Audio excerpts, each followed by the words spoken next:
What is going on, people? Welcome to Throwdown Your Questions, episode 557. I'm your host, Tony Polanco, and tonight I'm joined by Emilio Lopez. Sup, people? How's it go? Carlos Romero. Yo, yo, yo. And Brian Manjoma. What up, what up? All right, guys, we are back with another one. We'll see if any other heads show up, but for now, it's just the four of us. Just the four of us. You know, I want to give a shout out to the fans. I didn't have to prod you very hard to get questions for this week's episode. I wonder why. Yeah, I wonder why. Those questions start as soon as Friday afternoon hit. Those questions came pouring in. You know, so shout out to the fans. So I would like to congratulate Tony Polanco for his premonition from the last show. Yeah, crazy stuff right there. Yeah, well, I could say it now. I knew about it. That's why I was being coy. You know, I knew the announcement was coming. I'm not going to tell you who told me, but yeah, I knew about the announcement. So that's why I was like on that edge, you know, because obviously we had to report the news because everybody was talking about it. I just had to be coy with it. I've had to do that with some articles too in the past where it's like, there's a rumor going around, but I know this is actually real, you know, but I can't say it's real. But yeah, I let the fans know right after it happened. And yeah, the conversation has been popping. And in case you don't know, we're talking about the fact that Halo is coming to PlayStation 5, man. Day and date too. Not even like a timed exclusive. That shit is dropping there. That was what I was thinking. I was thinking like, okay, if Halo's going to come out, like this is just any sort of Halo that would come out. I always thought it was just going to be like a timed exclusive like Indiana Jones. Nope, they're like day and date. Day and date, that's it. So, and I really do think that moving forward, they're probably not even going to do the timed exclusive stuff for the most part. They're probably going to say, fuck it. Everything's day. If Halo's day and date, I understand it's a remaster, remake, or whatever. But if Halo's day and date, everything's. Gears of War E-Day or whatever it's called, that's going to be day and date too. They're done. They're done with this stuff. I mean, Manny, you were talking about off air, like they already said, like they're not focused on exclusives anymore. They're done with that. Yeah. They literally in that interview, she was saying, Bond was saying, like, you know, exclusives are a thing of the past. It is not the future for Xbox or, you know, whatever else she said. So yeah, we did talk about that on the Thursday show where exclusives are antiquated. That was her exact verbiage. Yeah. I mean, it's like it's only antiquated when you can't get your shit together and get them to work and get people to buy your console. It'd be a much different story if Xbox all of a sudden managed to get a huge boon to their sales from all these acquisitions and studios.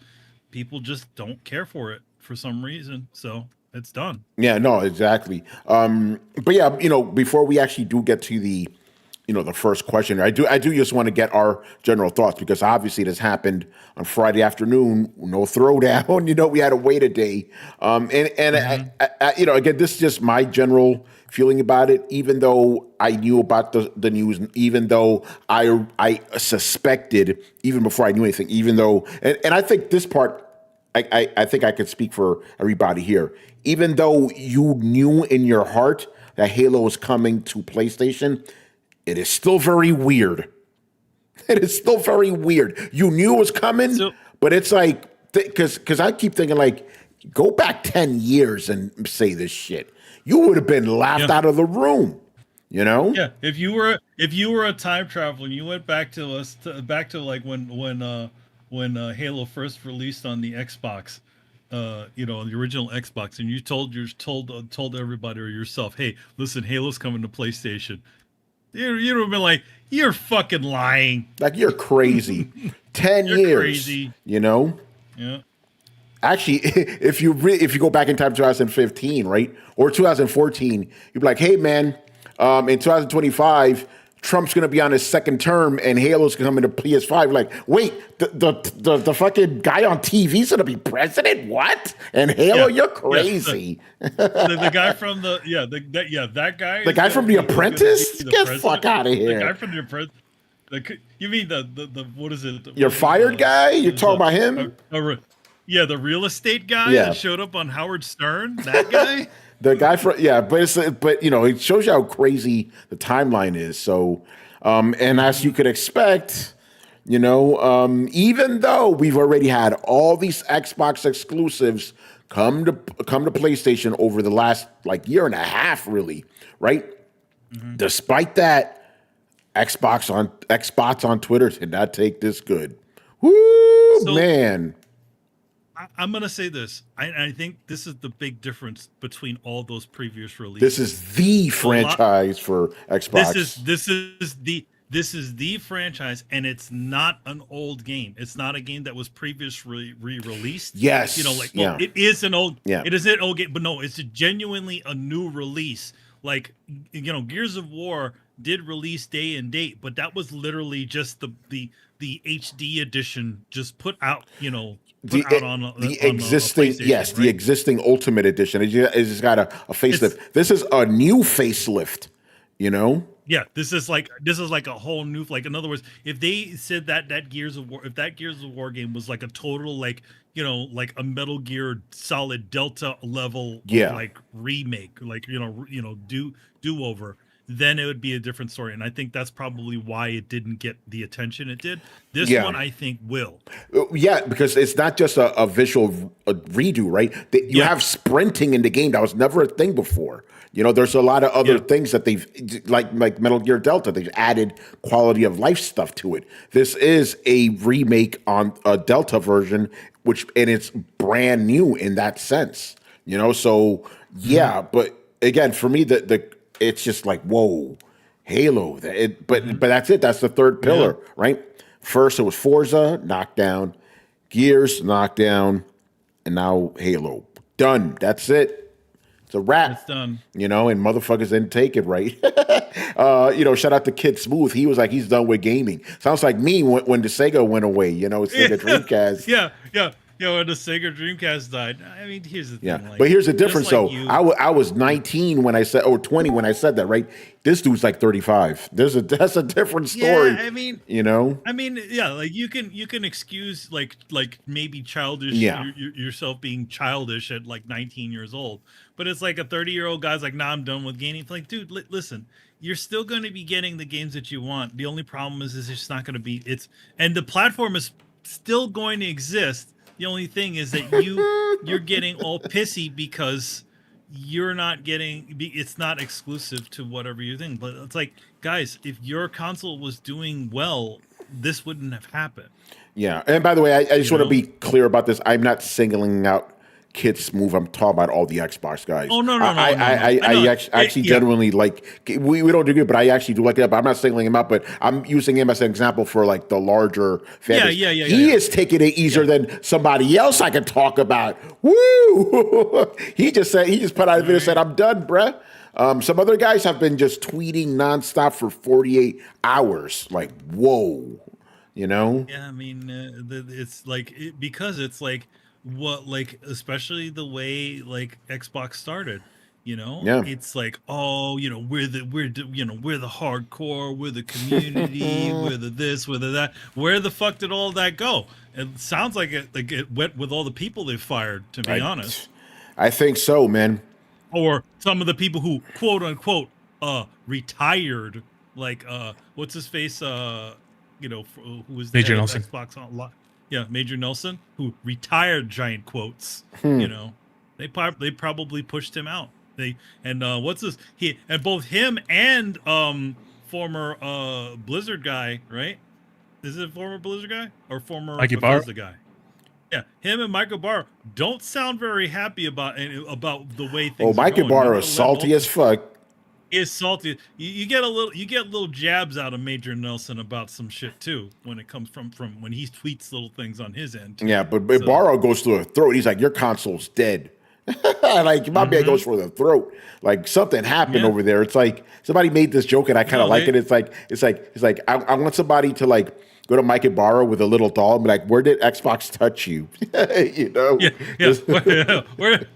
Where did Xbox touch you? How did they? Yeah, it's hilarious, man. I mean, Yeah, go ahead, bro. to be honest, I don't. I mean, the whole paranoia that's going on with the fan base is just crazy because I mean they didn't see this. Were there literally people in this world that did not see this coming? Yeah. Because this was the inevitable. We saw this coming. Everyone could have years ago. We've been saying it, and people are calling us crazy and calling us stupid. We have certain people who are not here anymore calling us assholes for saying these sorts of things. We've been saying it for a long time. I will say this, Carlos. Like, I think for these guys, even though they're seeing the signs everywhere. I think they were still holding out hope. I think that's what it is.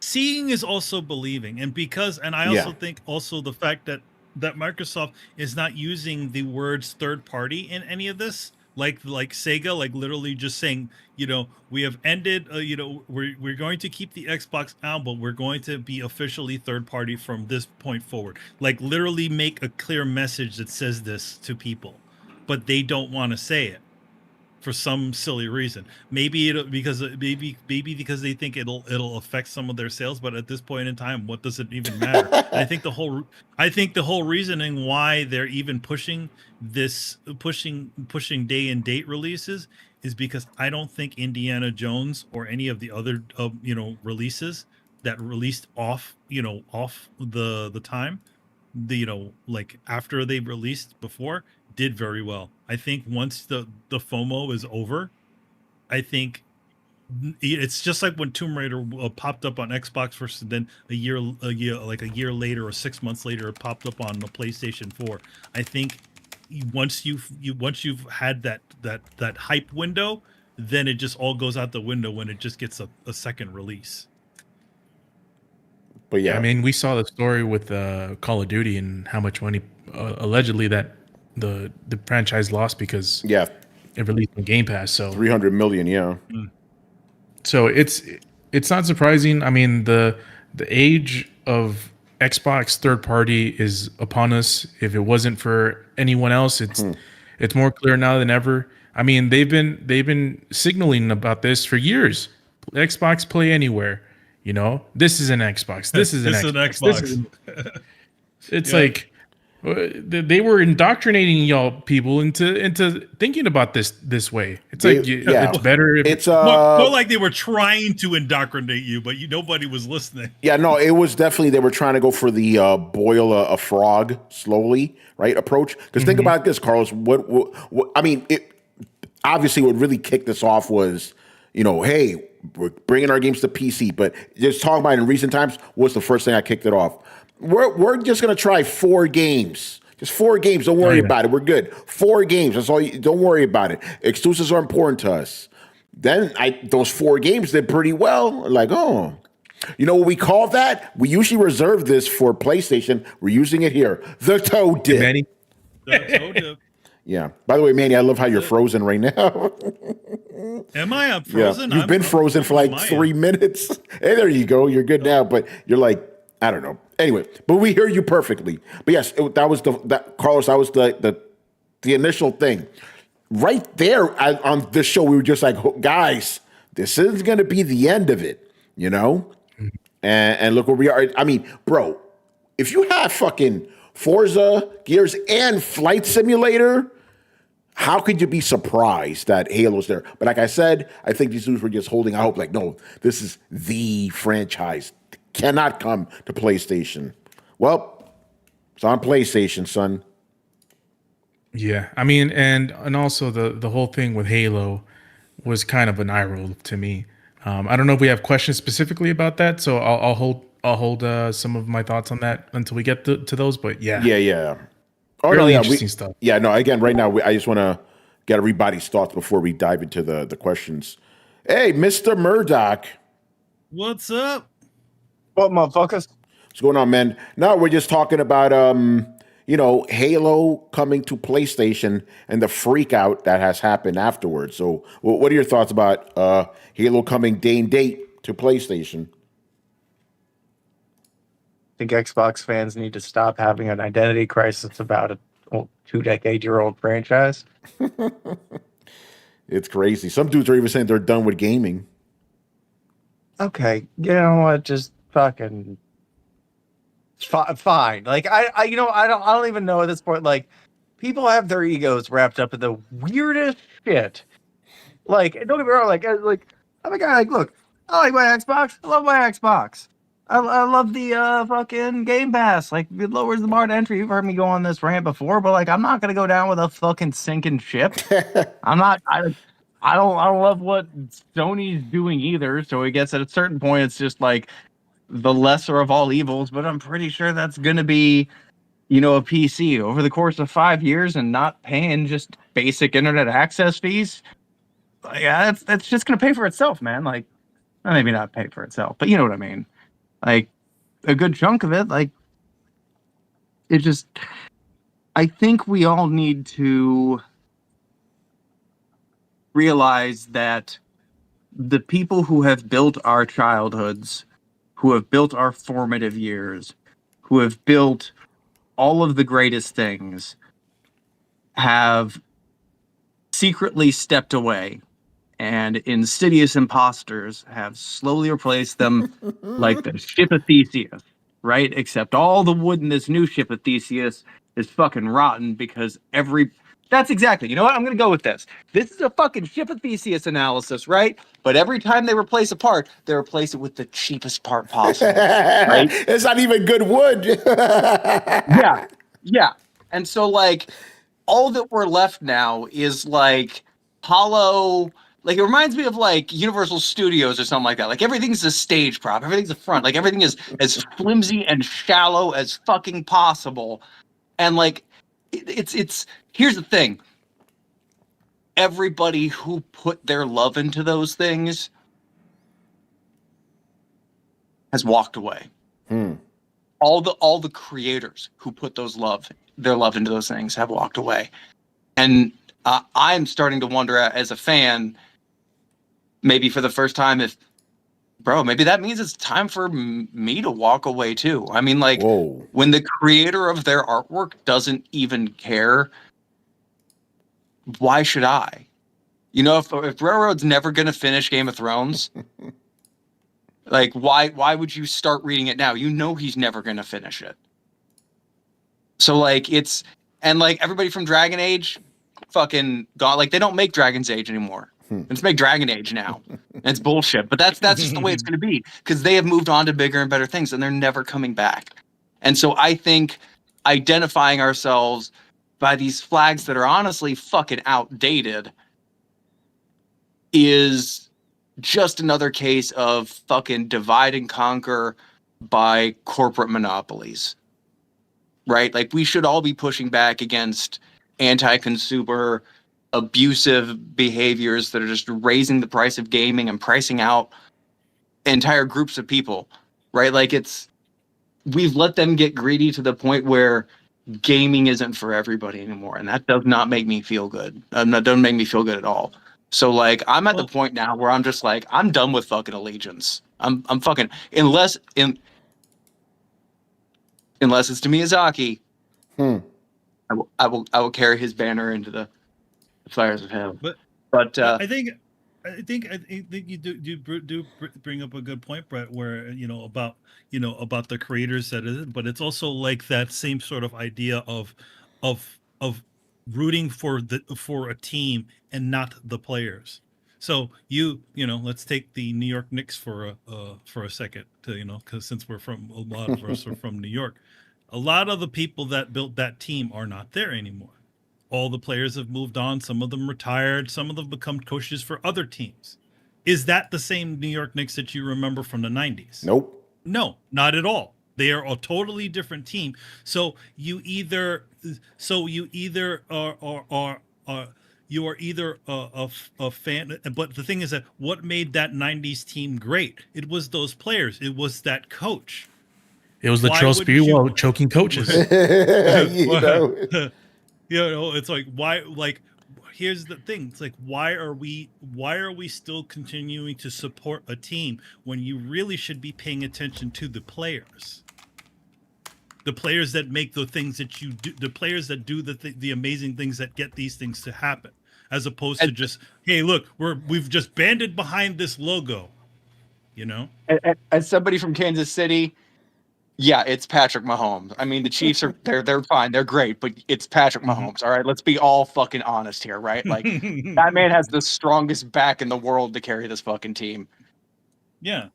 So, but it's like, but you'll see the same sort of mentality when you know, like, especially when they, oh, hey, we've traded him off to another team, or, oh, hey, the other team was able to attract him away. So then why support that team if they're not the ones that you remember or the ones that were winning anymore? Oh, Yeah. good point. I mean, that's where. They're still not the 1990 Chicago Bulls anymore. Michael Jordan's not. Yeah. Michael Jordan, Dennis Rodman, Scottie Pippen. Yeah, they're all Those gone. guys ain't there. Tony They're all Kukoc. gone. You know, yeah, my man. Yeah, go ahead, Carlos. And here's the thing, you know, and sort of it's the overarching thing that I always, you know, pile on about when it comes to the video game industry. Uh-oh. It's just these they latch onto IPs and franchises that have names, and they toss them around like intellectual properties. And it's like, oh, Halo, we can build a studio. We'll call it 343. They'll make Halo, you know, they'll make Halo games. They'll be as good as Bungie, you know. This is our most important franchise. Screw Bungie. What do they know? Let them do their destiny. And the whole thing with video games is the talent. You're only as good as the talent and the vision to create it. And a lot of these games and IPs have been corporatized. It's like, yeah, we'll make games with hundreds of contractors who you know, are only in there for like a couple of months, you know, to make this game, and the rest of them is just a whole bunch of people that, you know, we just got on recently. A new director. We get 3 new directors on this one game. And you know, in a corporate structure that incentivizes people to move jobs every 2 years because it's the only fiscal responsible way to, you know, maintain a salary these days. So it's you don't even have. Yeah, you get all these games by committees because you think that, you know, people in the top think that they're able to release games and people like them just because they have the names. And that's why, you know, these business struggle. And that's why, you know, Japanese culture, they actually still thrive even though they're building on 20, 30-year-old franchises because a lot of the people are still there. And with Western gaming, that's just not the case. I also think that in general is like, it seems like a lot of Western gaming seems to have a lot of people that shouldn't be making, you know, having any say are having say on things. Like, in other words, it's like, you know, once your it's like what happened in Hollywood, right? You know, once the budgets start to balloon, that's when the guys, the producer and the money guys start saying, hey, wait a minute, why aren't you doing this, this, and this? It's like, hey, listen, get out of the way. We know what makes a good game. No. You need to give, you know, like, in other words, it's them. They start to make demands because they're paying more of the bill. Yeah, that's something related to something we're going to talk about a little bit later on. But before we actually, go ahead, bro. I want to support what Manny said with Expedition 33. Like, I'm pretty sure that didn't have a very stratified, you know, management structure. There was probably just, you know, a project manager at a creative lead. Yeah, it was just them. And yeah, that's the thing. Like, creative teams, especially ones that have built synergy and chemistry together, work really, really well when you stay out of the fucking way, right? Like, you should be there. Like, there should be basically a manager there to, like, provide the structure, because creative people do kind of need some structure, right? But also to, like, support and provide the needs, and then just get out of the creative's way, because they do know what they're doing. All you're doing is slowing them down, costing money, and eating a salary, because there's 3 of you. There doesn't need to be 3 of you. Yeah, no, it's insane. No, you're right.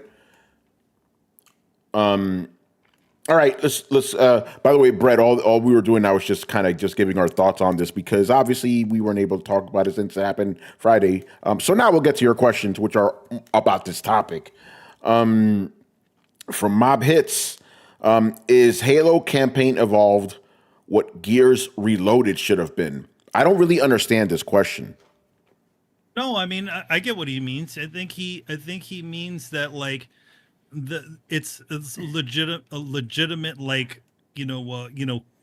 uh essentially I think that I understand what he's saying. He's saying that the Gears Reloaded probably should have been a lot more of a significant like um bringing up to modern standards than it actually was. Like in other words, a legitimate look, better looking graphics, all that kind of stuff, all the nicer modern bells and whistles. But it's sort of just like a minorly upgraded version of whatever the last version was. Okay, I yeah. see what he means. Okay, yeah, because I did because I'm me, I'm very literal here. I'm like, what do you mean? I don't. You didn't give me some examples here. Yeah, like because like we actually said that earlier in the show. It's like this is actually more of a remake, kind of like in the vein of Metal Gear Delta, right? You knew not only new graphics, but also quality of life improvement, like sprinting and stuff. Whereas Gears of War is just literally taking Ultimate Edition from whatever year that came out, 2014, I believe, and just sprucing it up. So I guess in that sense, yes, it is a better example, but I would want to see both side by side, and not side by side, but play them and see which one is actually a better represent. Because there's been some, and Carlos, I suspect this is where you wanted to talk about. There's been some controversy related to the art design for this game. I don't know if that's what you want to talk about, Carlos. No, it's not. It's not with the art design. Although I could see that. Mine was more towards the multiplayer aspect of it. Yeah, or lack thereof. Yeah, I mean, you could talk about that, because that's all related. Yeah. I don't know if Gears Reloaded has multiplayer or not, but this does and doesn't. Yeah, it's that's where I had the issue. I'm like, well, if you're obviously this game is a cash grab. Most if not all games are cash grabs. It's just how egregious of a cash grab you can get to. Yeah, this game is amongst the most egregious. Obviously, they're doing the remake stuff, which I guess is good, but they didn't even get the multiplayer day and date. Like that's half of the equation with this game. Like that's what made this game happen with GTA. Exactly. That's what Red Dead Redemption. Remember, Brett? We were on the same line with that. It's like Red Dead Online was like not releasing or I forgot what happened. That like it was delayed. It had a it's always gonna be delayed. Yeah. So it's like you're putting one of the most important franchises into your biggest competitor's place where you're trying to sell it, and you're not releasing the half of the part of the game that made the game great. So I don't understand where that makes sense. It's kind of stupid. But you started boxer during with one glove. Yeah, I mean, and they better. And I said this on the Discord. They better not charge anything more than $30 for this. It's a fresh coat of paint with sprint mode. Here's the thing, though. They're pushing up that ceiling for a reason, right? Like they're pushing up that ceiling not because like every game should be a GTA $100. Although, Sony like the standard price will raise to $100, right? But they want to lower the price or raise the prices of those lower tier games. So a game that we should be paying $30 for, that we're paying $50 for. Like I think that's the real end goal with a lot of this price hike. And everybody in their brother, like it's one of those like public secrets that every fucking developer in the industry is holding their breath to see what GTA comes out at, because that's going to affect the entire landscape of or the entire the pricing of the entire market. So. Yeah, it's going to be more. All right, so I forgot what I was going to say, but yeah. Go ahead, bro. Because I actually do have a question about multiplayer. I was just agreeing that it's going to be more than I was saying. It's going to be more than $30. You know it. Oh yeah, it's probably going to be a full price game. I could be wrong about that, but who knows? But yeah, Rich, what do you think about that? How much do you think this game's going to cost? In general, what do you think about this remake? Are you going to sell your Xbox now? In protest? Hell no, I will not sell my Xbox. I actually like my Xbox Series X, so anyone that says they are going to retire, good luck with that one. I'm going to continue to play on Xbox, PlayStation, PC, everything except the Nintendo Switch. Nintendo will not convince me to get a Switch too. So Nope, sorry I'm about done with Nintendo. They can go fuck themselves. Damn. that. But, Okay, look, let me, it ain't even about the Switch 2. It's about the Power World lawsuits. And it ain't even about Power World. It's about them trying to copyright basic fucking game mechanics and and just patent abuse, right? And they're like writing up new patents so that they can file them against Power World. Nintendo's just being a fucking scummy company and go sit sideways on a spiked iron dildo. Oh yeah, so quick comment to make. I believe that Carlos said it best. This is not the complete Halo experience. There is no multiplayer. It's only the campaign. And the biggest thing, like I saw a lot of people talking about, yeah, the game looks amazing. Unreal Engine 5. I want to remind people, 343 Studios is working on this, ladies and gentlemen. I know they have rebranded the name to Halo Studios. You cannot fool me. It's still 343 Industries. They, in my opinion, the Halo franchise went down as soon as they took over, because I've played and reviewed all those games, and I have not been impressed with any of them. So yes, I think now that the franchise is coming to PlayStation, it's totally fine. It's not the same Halo experience that I remember, even if it has the fresh paint of coat. And again, no multiplayer. And to go to the question that was asked about Gears of War Reloaded, Gears of War Reloaded had everything when it launched. It had multiplayer, all this stuff. I know this because I reviewed the game, and clearly they when they launched the game, it had everything it needed to have. The only complaint that I will also add, that our good friend Adam Vale stated, this should have been the collection of the other Gears games and not just the first game. But outside of that, yeah, that Ultimate Edition, which is what it really is Gears of War Ultimate Edition now on PlayStation, it had everything, and it had multiplayer, but it wasn't considered successful because of when it came out, because there was a whole bunch of other games that came out, including Helldivers, that came to Xbox, so on the exact same day. So I feel like that contributed to it not getting quite as much as attention as it could have gotten. But yeah, as for Halo, I've heard from reliable sources, Carlos will be picking this up on day one when it comes to PlayStation 5. I've also heard that. You've also heard that, yeah. See, so he will give us his full impressions when this launches next year, and nobody is going to be talking about this game. So Carlos is Mr. Halo. Hey, real quick. I think I found somewhere. Oh shit! My soapbox. Anybody mind if I step up for a Hey, second? let's go. Yay! Whoa, wait, where'd you find that? Oh man, this is big dusty as shit. Let me get my soul back. All right. Can I just say for a minute, what the fuck is up with them not having multiplayer on release on a re-release game? Right? Like, you've already done this. You've already figured it out. If you can't figure it out before you release the game, I don't know what kind of retards you have back there trying to cook up a Halo game, but you need to swap them out for a new fucking batch, right? Like, that's number one. But number two, let's get to the real fucking point here. It's not that it's not fucking ready. It's that you want to increase engagement hours by forcing everybody to go through the campaign by themselves again before they do with a friend. And here's the really shitty part about that. All those formative memories that we have of playing Halo and having a great time, think back on that. Were you sitting in your room playing alone? No, you were playing with a fucking friend. You were experiencing the game as it was intended with somebody else. That was the whole fucking draw, right? But instead, they decided to pull the shine off the apple so that they could not even sell it to you separately, but just serve it to you separately so that they could say, oh, you took longer to eat your dinner, therefore you must have liked it more. No, motherfucker.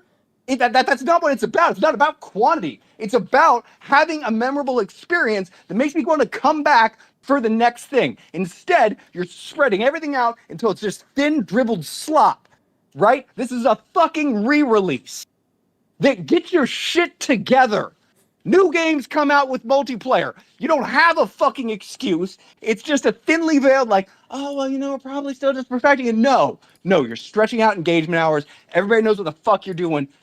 Stop it. Just fucking stop it. Stop trying to make your game relevant for more than a fucking month. I'm sorry that's not the way shit works on consoles. I'm sorry people forget about old news fast. Here's an idea. Make a game that sticks with people. Instead of fucking leashing them or fucking tying them to the goddamn radiator and trying to convince them that they're having the best time ever. Because it's not what's fucking true. Yeah, All you're doing is no, leashing your fucking audience, and they're going to learn to resent you for it. Yeah, and Brett, because I'm not sure if you know this, they said, "Oh, we will have a multiplayer mode. It's going to be separate from this." What do you think about that? Yeah, that's why. cool. That's why it's named Campaign Evolved Edition. Yep. But oh my god! Yeah, go ahead, this bro. Is for a game that's been done. It's been done. This isn't even something new. I feel like we've reached the point in human evolution where we've gotten so stupid we don't remember how to make the old technology anymore. So we're just kind of like smashing things together until they fit into like weird Geiger contraptions. Like it's just, where has the talent gone? I think they're still there. I think that they are just so overmanaged and overwatched. And like so much of their freedom and their funding is being diverted to jackasses and nepo babies in suits who have managed to pick up a job or do a consulting something so they can parasitically suck the blood out of these big companies. Right? That's why smaller companies with passion are able to fucking maneuver better than them. So you either have one of two fucking problems. You either have a team full of passionate people, which are wildly mismanaged, or you have a hiring manager who is really shitty at their job. Either way, fucking fix it.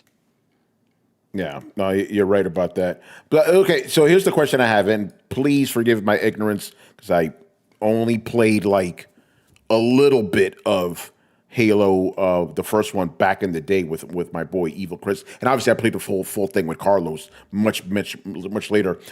From what I understand, and again, and Carlos, I'm looking at you specifically. It seems like the first Halo didn't really have online multiplayer. It was like a LAN thing that you had to do with 16 other people. Like how did how did that work exactly? And then, so my question would be.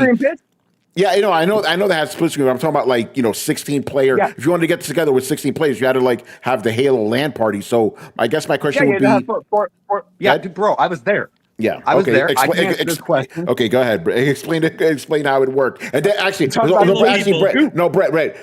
Okay, explain it, but also answer two questions for me while you're doing that. What's up? Please explain it.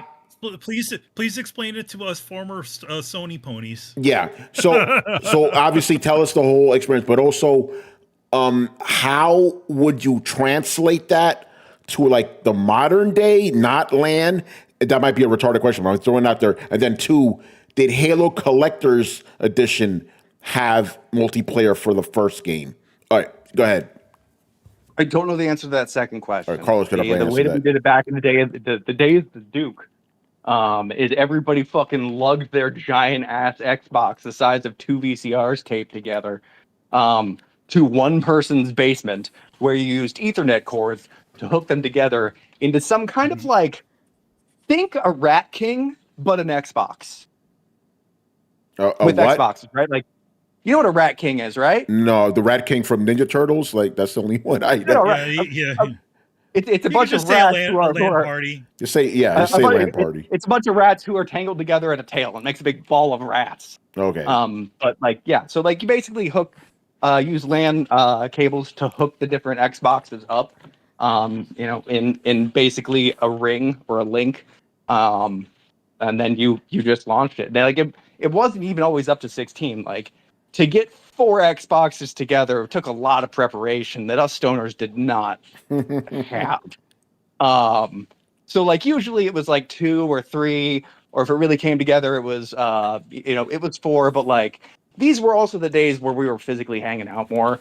For those of you who don't remember, in the times before this bleak, horrible black timeline, we used to like actually physically leave the house and hang out in groups of people who would share similar interests and drink and smoke and just vibe. It was pretty fucking dope actually. Like we had 3 TVs set up. The left one was always had Halo on it. The right one always had a different video game on it, right? Like so somebody was always jamming out there and they're on their single player game.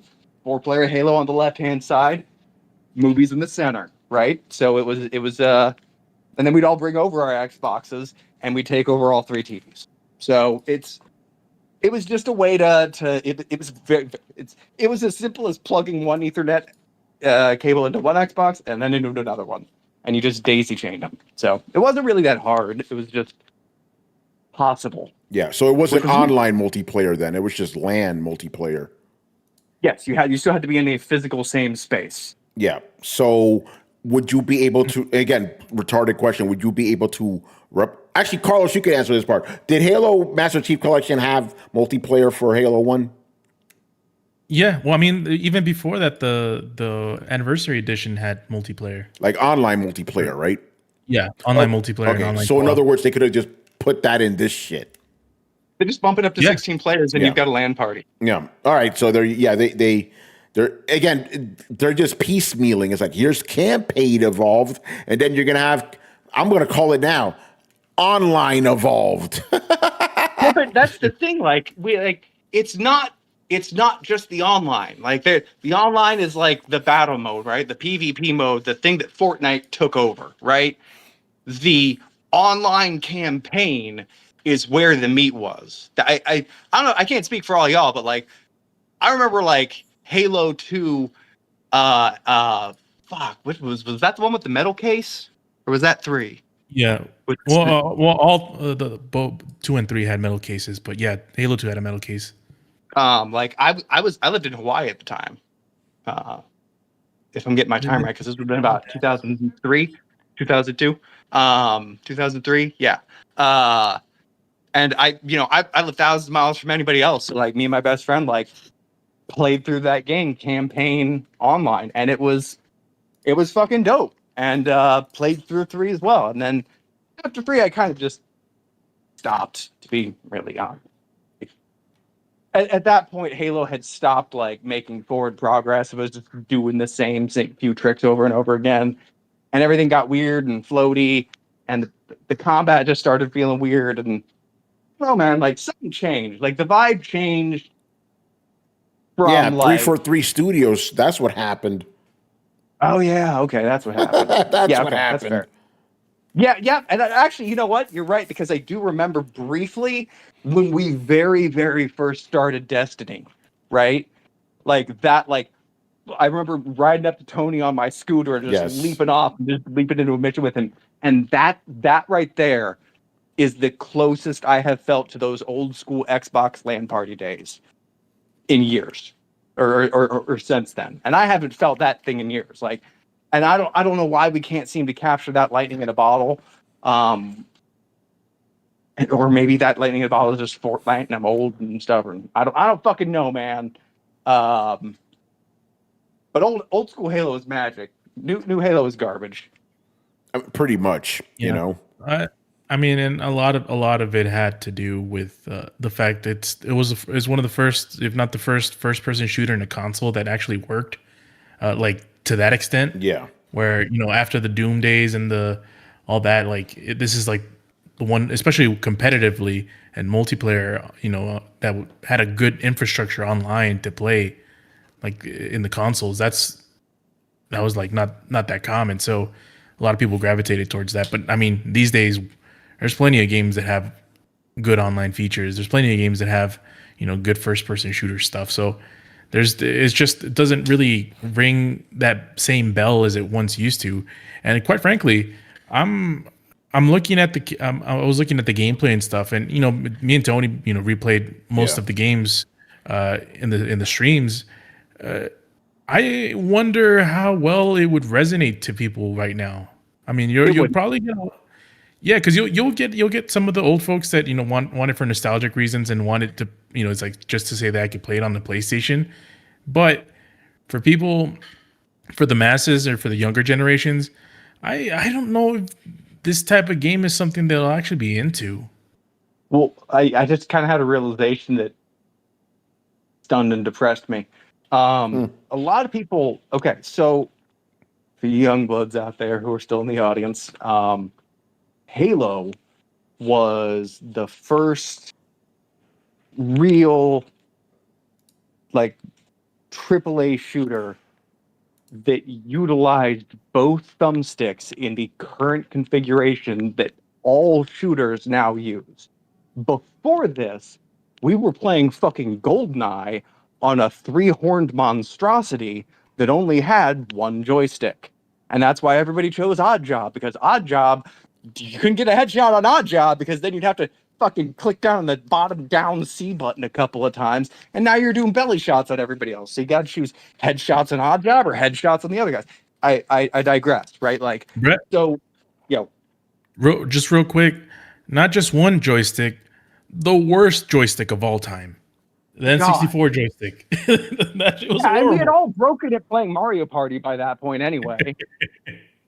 Yeah, by the way, So, real like, quick, just to confirm, Brett is right. The game, and remember, Brett specifically said AAA shooter. Very important because the game I played, ironic enough, by Bungie that had twin sticks before that was Oni, for you guys who remember. So Bungie kind of pioneered that shit, And I remember me personally, I was like, yo, what the fuck? Like, I have to move with two sticks, and I didn't touch two-stick games for almost 10 years. I was like, fuck this shit. I'm not dealing with that. You move with one fucking stick. That's it. You want to move the camera, use L and R, motherfucker.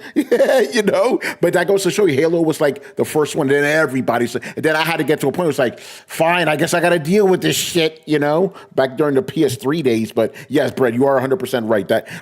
That's why it was so revolutionary, because first-person shooting games sucked on consoles for the most part. Even, like you said, people love GoldenEye, but you got to deal with a lot of bullshit. Halo just made it very seamless. But anyway, continue. And intuitive. Yeah. And that was the big thing. Because you know what got almost everybody I know into Halo, including myself, was fucking EB Games. They used to have a kiosk outside with Halo and a controller. And this weird thing, so did Best Buy and all that shit, right? But this weird thing happened because you'd go up and you'd put your hands around the controller and you'd be like, 2 sticks. This seems weird. And there's like a trigger here. I don't know. And then they drop you in the game world and your brain just, like, you take like 3 steps and your brain's like, oh yeah, this makes sense. And it feels like the most intuitive magic. Like, it feels like when you pick up games now, you're like, yeah, like this just feels like walking. It just makes sense. But that didn't exist before Halo. I cannot stress that enough. And it came in the exact same way it feels now. Like, the control schemes nothing has changed since Halo. Right, so this it's not like things were like slowly going up. Like, we've gotten small quality of improvements, but like there has not been a leap forward in the way that we've interacted with games the way there was when Halo came out with twin stick controllers. It was a fucking game changer, and I don't know how you're gonna do that again. Yeah, you would need a new controller type. Adam's gonna chime in. He's like, you got to get the one with the bodysuit. Get the bodysuit. Let's go. He's not wrong. Yeah. All right, let's move on to the next question here. Yes, that was just the first question. Hey, okay. Also for Mob Hits. Hey, I told you I brought my soap. That's it. No, I love it. Listen, nobody ever, the fans never complain about long shows, man. It's all good. We may complain if we don't get enough sleep, but that's, another point. Second question for Mob Hits. Halo on PlayStation versus Sonic on Nintendo. Which felt stranger to you? Oh, if Sonic on Nintendo, without a doubt. Because that shit pretty much came out of nowhere, right? Like, we knew Halo was coming. Again, like I said at the beginning of the show, frog being slowly boiled. We were being prepared for this. Sonic on Nintendo is still fucking weird. Like it's like, wait, what, Sonic? Like, because you remember the old school wars, the original console wars, I should say. So yeah, no, that was definitely more impactful. Even though you kind of, in a way, you kind of knew too. Like when Sega was done with hardware, it's like, wait, where are we gonna see these games now?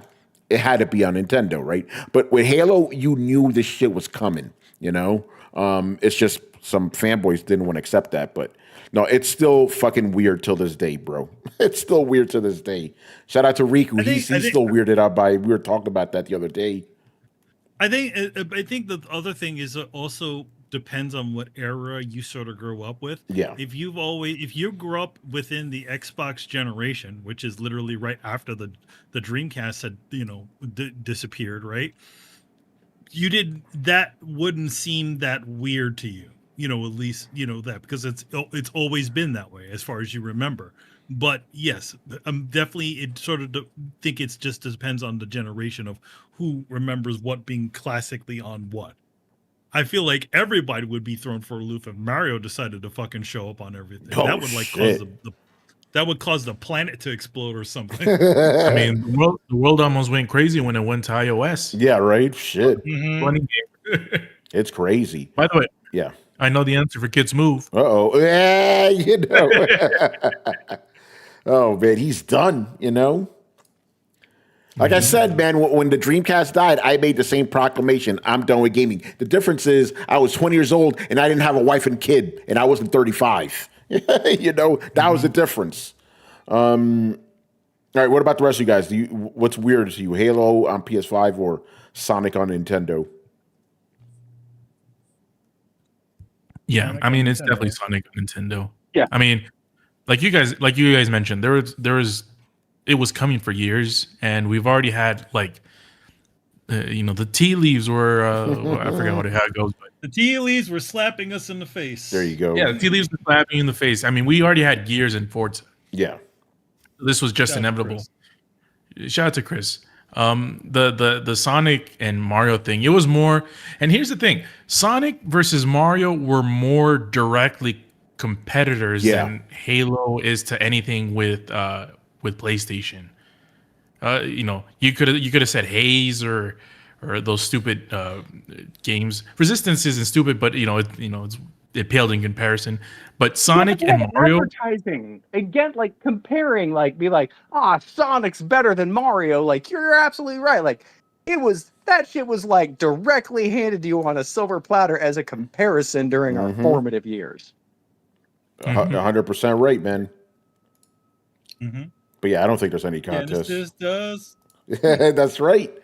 All right, so we can move on. Again, it's Sonic on Nintendo's the weirdest. Next up, we have a sponsored question from Mr. Romudith. He's picking up an extra from Mob Hits here.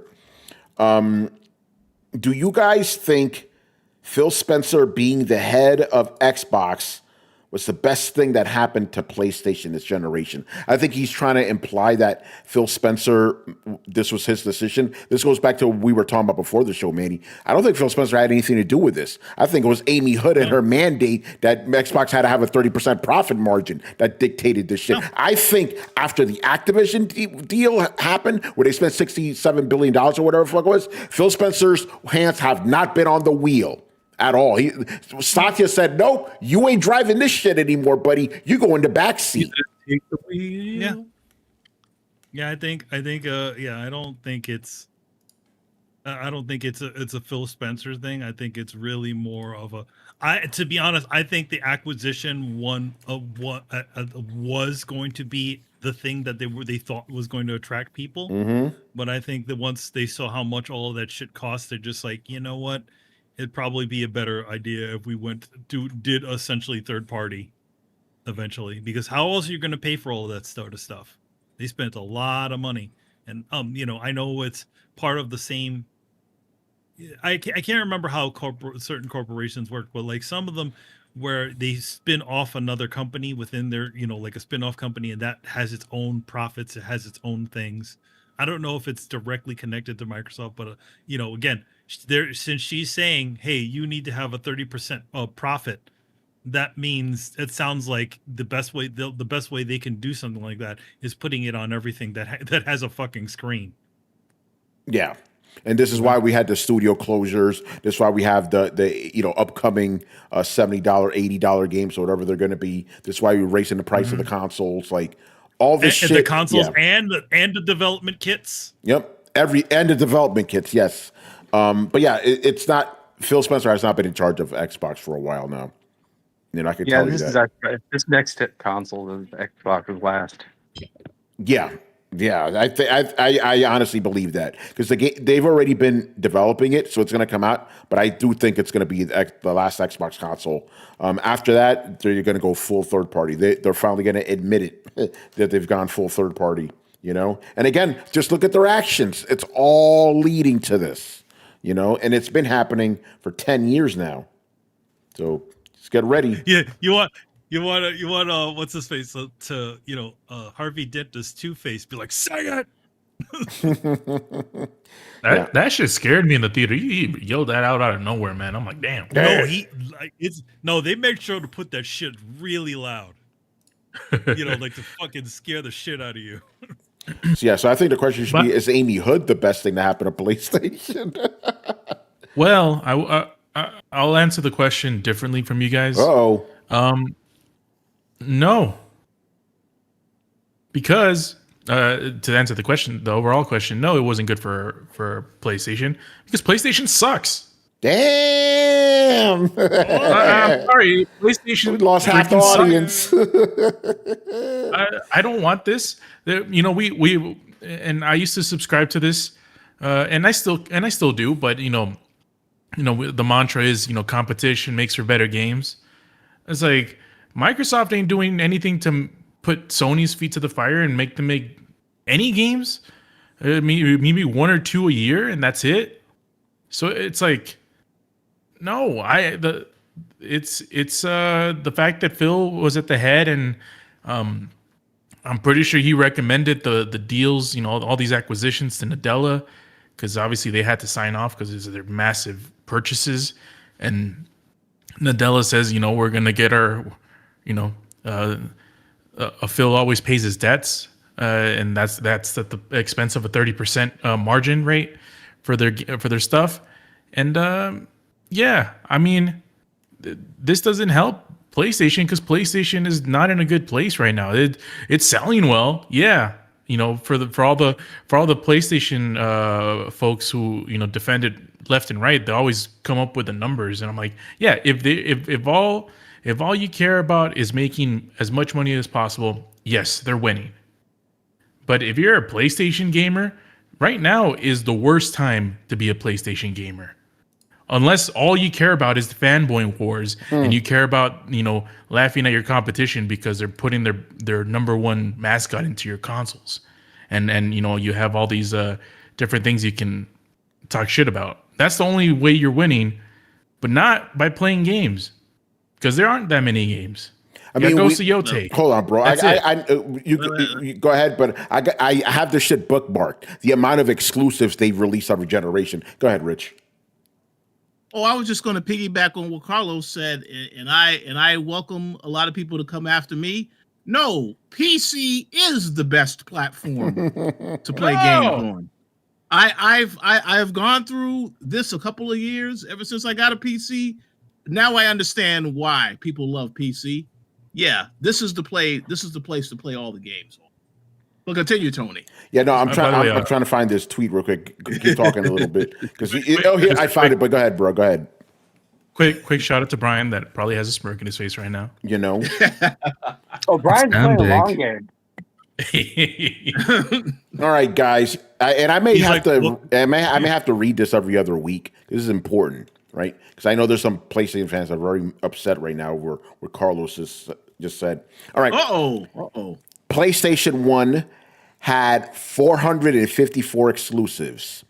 PlayStation 2 had 514 exclusives. PS3, 180. PS4, 58. PS5, and I'm going to add one more because Ghost of Yote's out. 14. Question. 14. I have a question, Tony. Go ahead. Of those 14, how many of those are The Last of Us and The Last of Us Part 2? I think half of them are The Last of Us, The Last of Us 2. They're all the last. I am genuinely interested. How many of those are original games? Yeah, probably not many. Well, Destruction let's see. All Stars, right? Returnal. The Destruction All Stars Returnal. You can't call Astrobot one because Astrobot has already existed. That's a sequel, yeah. previously. Yeah, this doesn't tell It's you a what the sequel. games are, but that's pretty like stark right there. You literally had hundreds of exclusives for the first generations, then close to 200 for the PS3, 58 last gen, and now 14 for this gen. Well, and I know a lot of people are going to immediately want to be like, well, games were way easier to develop back then. Like, they had smaller teams. Expedition 33. Yeah. But also, you don't have to you don't have to make every game a gigantic game. Tony's not going to like me saying that, but like... What? I've been agreeing with you. What the fuck are you talking about? I mean, Japan Studio. I'm giving you shit. Tony likes big blockbuster shit. That's I all I'm do. saying. But to your point, Brett, even I've been like, yeah, this shit's unsustainable. I've been saying that for like a year now, you know? But the thing about it is that even those things that were considered like that are made like first party titles weren't all like huge games. Like, yeah, they weren't. Like, you know, like in other words, they weren't spending a Horizon Zero Dawn budget on a fucking Uncharted 1. Uncharted 1 was a relatively not like a crazy expensive game even for its time, because even back then they were working. They decided they would start them off with like a modest, not an insane budget, and then as the games got further into the future, then they spent more money on them, right? Yeah, and now actually, it's like, you know. Original games used to be pretty simple concepts. Like if you think of games like Portal 1 and the first Assassin's Creed, right? Like they were proof of concepts, and then their sequels, they got the budget. Like that's the way they used to do it. They used to test the waters with concepts and smaller projects, and then put money into the ones that were successful. Exactly. So in other words, it's like, okay, we put a decent amount of money in this, this God of War, this game called God of War. And then as the games got further on, that's when they started spending more and more money on them. I think that's the thing that they sort of need to really go back to. In other words, you start with a simpler concept and then you work your way up. Yeah. But now it's just like, okay, we're gonna spend like $1 billion on this shit. It's like, wait, what makes you think that this is gonna work? Yeah. By the way, I just realized, even though the conversation was great, we went way off track. But I think we answered the question well enough. Let's move on here. Yeah. Can I just add something quickly? Yeah, go ahead, brother. Go ahead. This has nothing to do with the question. It's just something that I've seen on Twitter, and I think I have to say this. I would say, if I could tell everyone on the podcast this like 5-10 years ago, you would not believe me. Yeah. But the White House Twitter account just tweeted an AI-generated picture of Trump in the Master Chief armor. I saw that. Oh, wait, that was the White House that tweeted. I thought it was some joke account. We're living in a weird timeline, man. Those words together don't make sense. Wow. I think my brain had a short circuit. What were the words? Brian, go ahead. Explain it. The White House Twitter account just tweeted an AI-generated image of Trump in the Master Chief armor with the laser sword. That's what I thought you said. Yeah. Here's the thing. I've been seeing this image all night, but I didn't bother to check where it was from. I just assumed it was just some random account. I didn't realize it was the White House. But the thing is, the White House itself has been tweeting out some wild shit lately, so I'm also not surprised by that. Make it even better. Hold on, wait. To make it even better, it was a reply to that GameStop tweet. Oh God, yes. What is this timeline? Harambe, please come back. Go ahead, Brett. I have seen a trend of them putting him in like the Emperor of Mankind's armor from Warhammer 40K, and I want to see that be trending more so much, because there's just such hilarious, like the God King drinks 10,000 psychic souls a day to stay immortal. It's, oh God, it's just, please let this happen. Yeah. So by the way, Yeah, no, go ahead, because I got to talk about the GameStop thing. It's too on the nose, but like I want it to happen. It'd be great. So GameStop, put out a tweet earlier saying that GameStop declares the console war's over, and that's the tweet that the White House, the official White House Twitter, replied to with a picture of Trump in the Spartan armor with the fucking whatever it's called, that Lancer shit, with the White House in the background and an American flag. Yeah, we're living in the fucked up crazy. Harambe, after that, man, shit's never been the same, bro. I agree. After that, yeah. Anyway, let's move on here. Illustrated Dio. So first, a statement before we get to his questions. He goes, it's been one hell of a week. And it's funny because it's only been Friday. This news dropped on Friday afternoon, but it's already felt like a week. As much as I'm excited about a new Halo being announced, I didn't want to believe Xbox would make its main IP go multi-plat, but this could be beneficial for the legendary franchise. Yeah, good. Although, what will really benefit the franchise is, keep it real, you give it to a different developer. Don't fuck Halo Studios. 343 by another name would still smell as rotten, So, yeah, they need to get rid of them, man. That's the problem. Anyway, first question from Mr. Dio here. Is it wise for Xbox to go third party, having its games on streaming apps and rival consoles? They have no choice. Yeah, they have no choice at this point. Yeah, they have no choice. If the amount of money that they spent on this game, would it even equal itself out with their own player base? I don't know. I don't know if it will. And especially, and again, we keep bringing up that 30% profit margin. Mm-hmm. They want to spread themselves as far and as wide. Again, anything that has a screen, they're going to want this thing on in order to make some money out of this. So, yeah. So that's it. They had no choice, man. I think we talked about this a while ago. How buying Activision Blizzard was like they basically had unintended consequences that they didn't foresee in their kind of blindness. They're like, let's grab all these studios. They didn't see, oh wait, this is going to cost the higher ups to really clamp down on us. Man, it's crazy. Monkey's paw. Crazy person who used to be in front of Activision say it was also a mistake too? Bobby Kotick said it. Yes, he did. Yeah. He's like, hey man, I made out of this like a fucking bandit, but he's fine. They're idiots. It's wild, man. And then another question from Mr. Dio. Will there ever be another genre-defining Xbox exclusive made to sell Xbox consoles? Nope, that shit's done. I don't think so. We're done. Nope. That's it. And then according to the way they're speaking about their new console, their new console, I don't think there's going to be a lower keel version of it. I think they're just going to go like this new Xbox is going to be like really, really expensive. Yeah. At least from some of what the rumors have been saying, that it's going to be crazy powerful, but it's going to cost a shitload of money. Yeah, you're never going to see a pure Xbox exclusive ever again. Those days are done. No. With Halo coming to PlayStation, that shit is done, bro. No, and then once we start finally getting then comes now.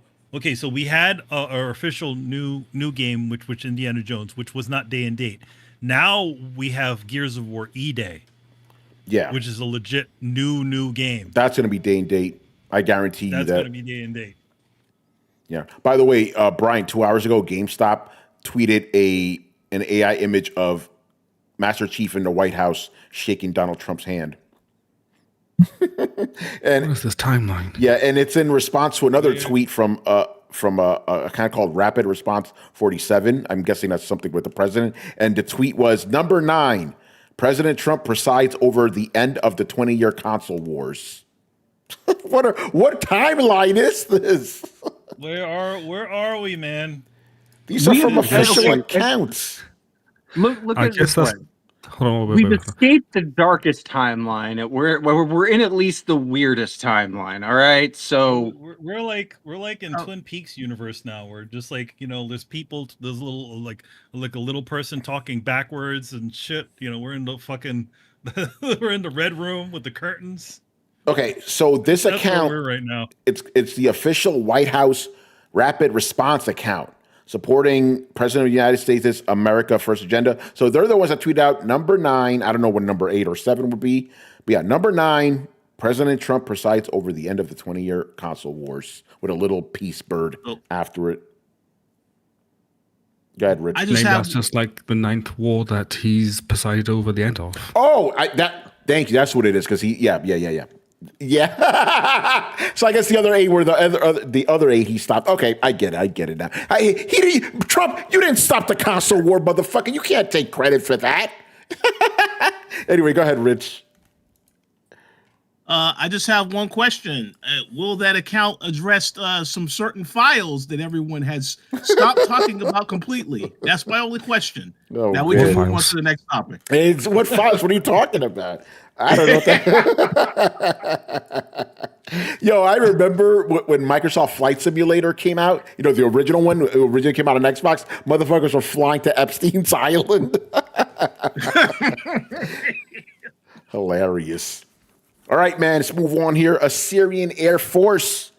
Oh, by the way, Assyrian Air Force also asked us, what was more, he asked us about Halo on PS5 and Sonic on Nintendo. So I kind of lumped his and Mob his question together. Anyway, his other question here is, well, this one's interesting. Actually, you know what? I'm going to switch the order of these.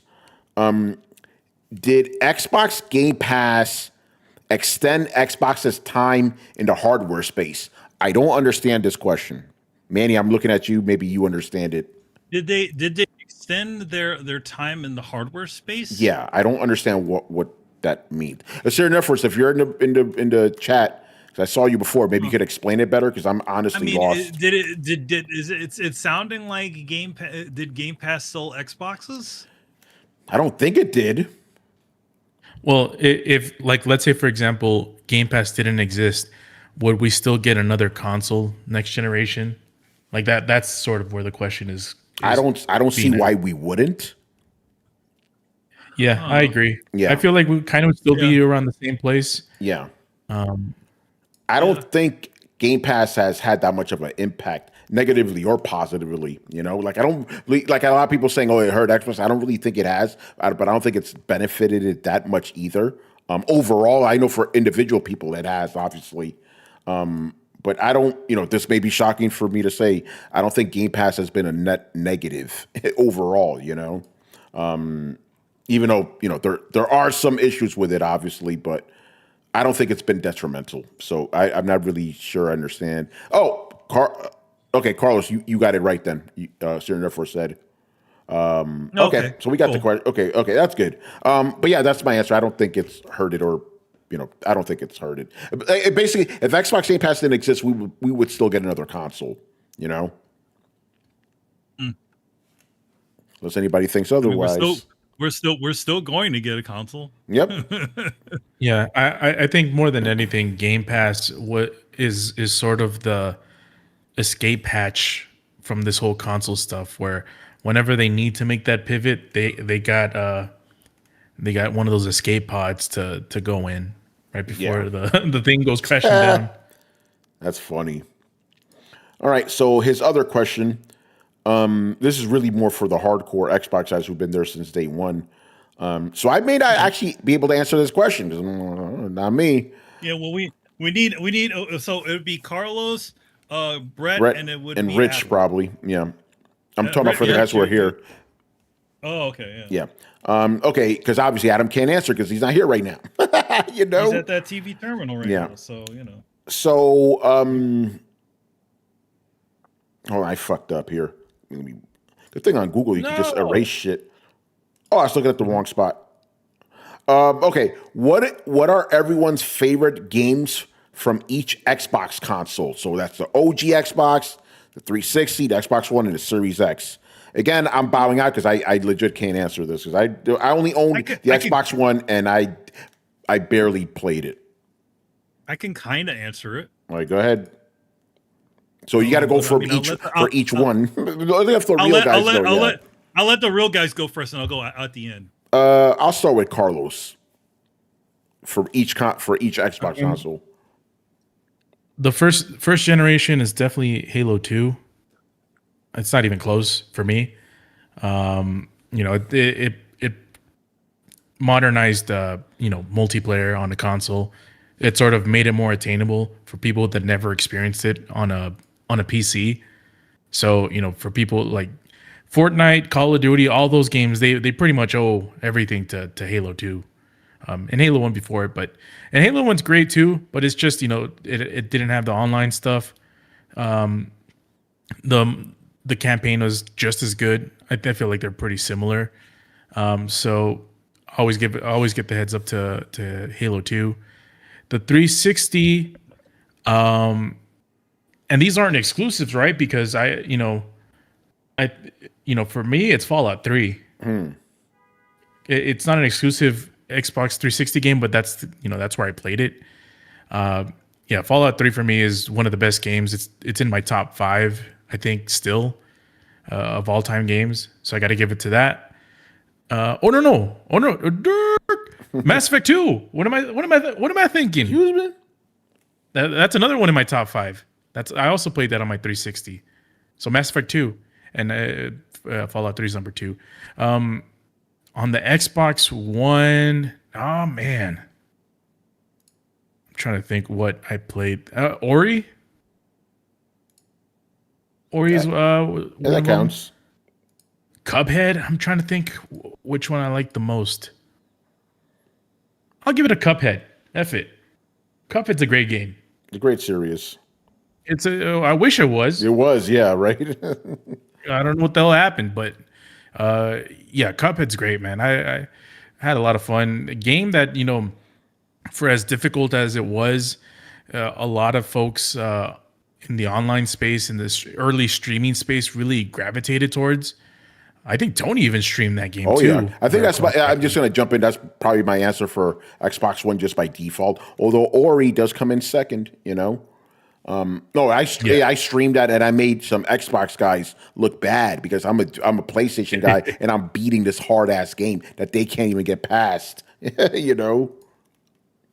That's oh man, I wish there was another one. There was a DLC for that game, but we never really got the second one. I don't know what the Studio MHDR is still doing, but shout out to Cuphead. And for the Xbox Series S and X.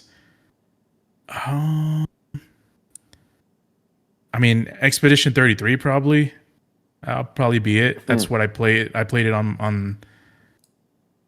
I think I played it on that. No, I played it on PC, but I played it via Game Pass. It's tricky, man. I don't know how that works. Does it still count? Sure. Why not? There's no games for it, so may as well go for a third party Expedition. One. Yeah, Expedition 33. I'll give it to that one. All right. Obscure. All right, Brett. Favorite Xbox game from every generation? Oh. Do you need time to think? I want to say Fable. What the fucking 360 generation? What? Okay, for the OG, what was it? Was it Fable? Yeah. Okay. And Fable for me, that shit was like groundbreaking. Like just great. the way like your actions could like affect your appearance, and like you go in and just get a mustache. Like there wasn't like it was one of the first like times that like after a character screen was done, like you're like you ate too much, you got fat. You didn't eat enough, you got too skinny. It was there was just a bunch of really cool stuff in there. I'm trying to think of what. Yeah, well, now for 360. Yeah. Brett, I could give you one. Maybe Portal for you. Ooh, yeah, that would probably be it. I fucking loved Portal. All right. What about the Xbox One? Didn't have one. Okay. And then the current Xbox.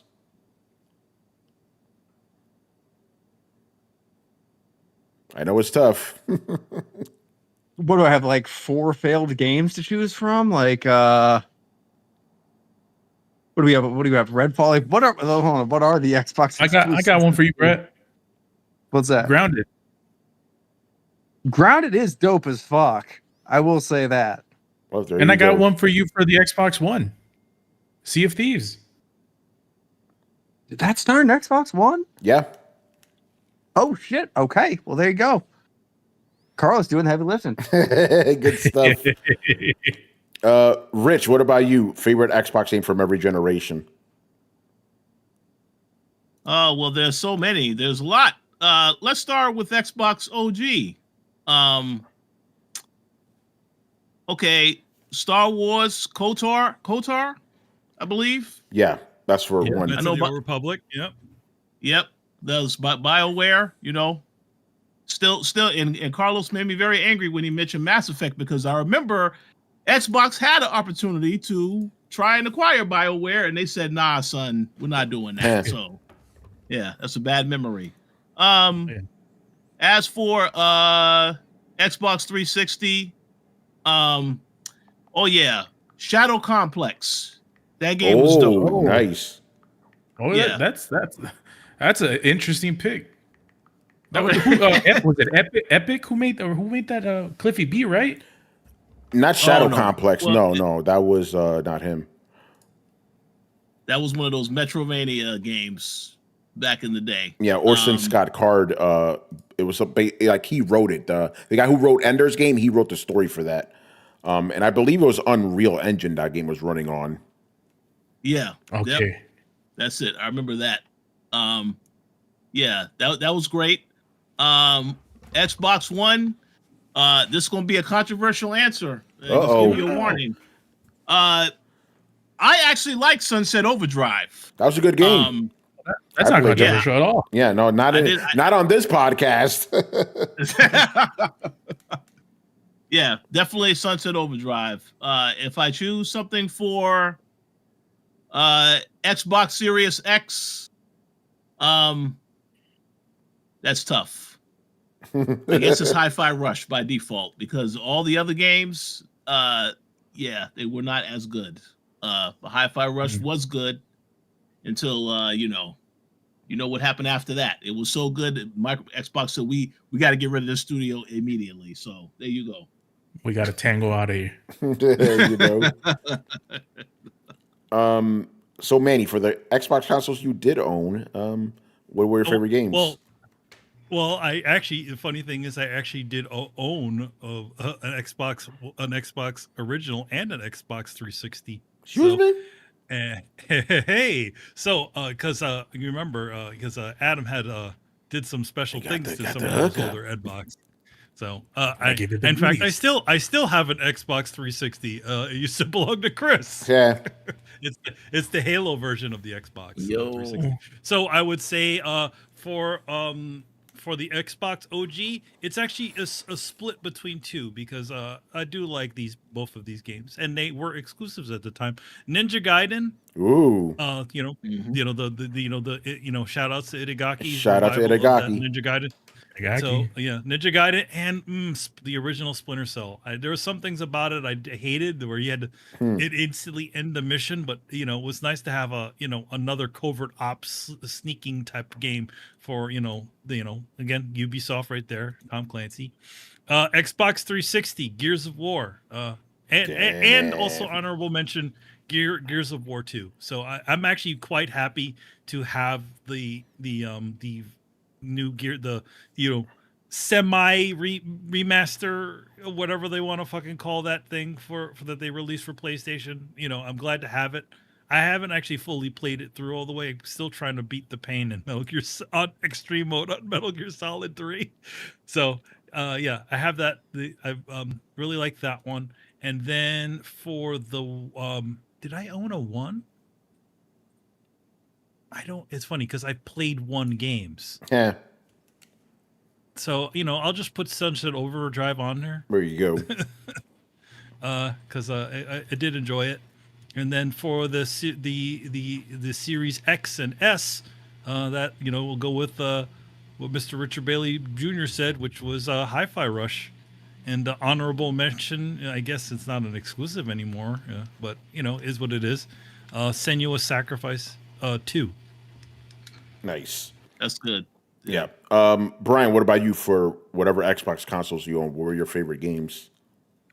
I only owned the 360. I actually had it as a trade. Friend of mine had 360. I had PS2. Sorry, no, wrong generations. Okay. I had a PS3, and he wanted to see how that ran, so we swapped consoles for a bit. And yeah, got to pay his 360, and he had a bunch of games. The only one I remember was Gears of War 2.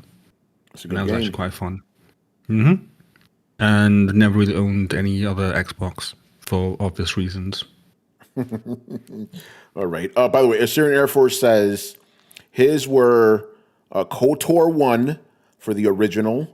For the 360, it was Gears of War. For Xbox One, it was Forza Horizon 3.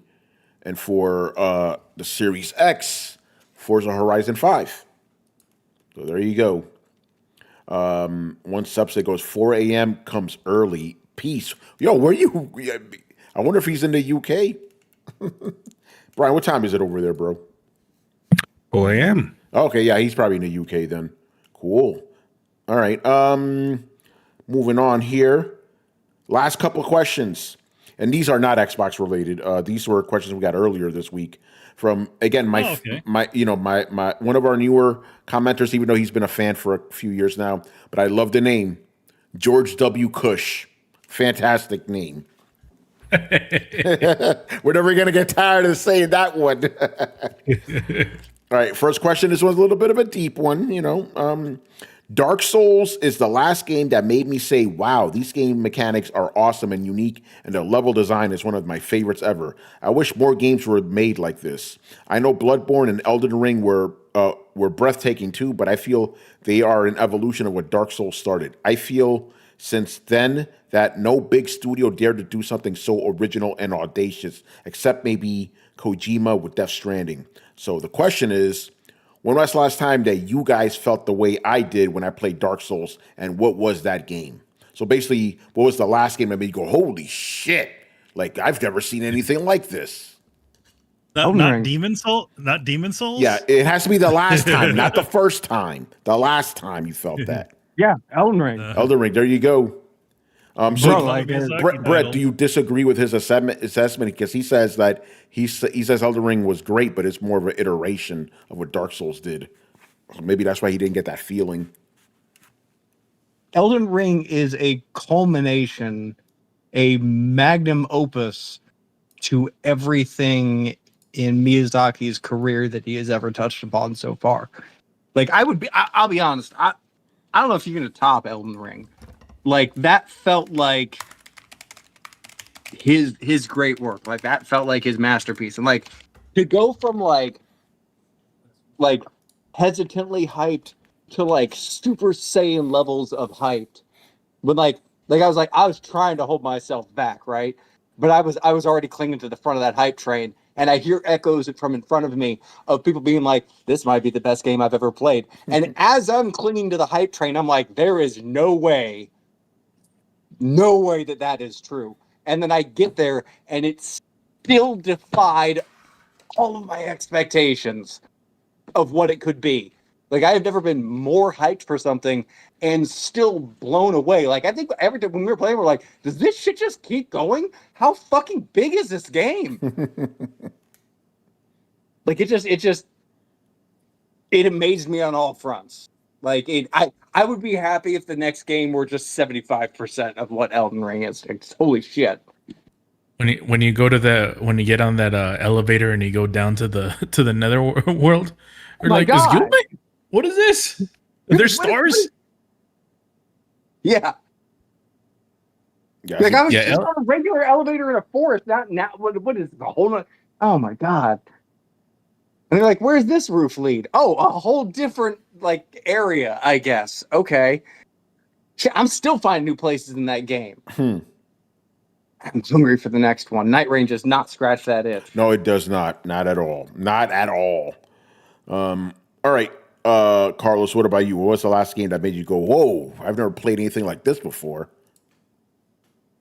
Yeah, I gotta agree with Brett. It's Elden Ring, and yes, technically you can say it's sort of the iterative version of what Demon Souls was or started, but yeah, Elden Ring just did everything.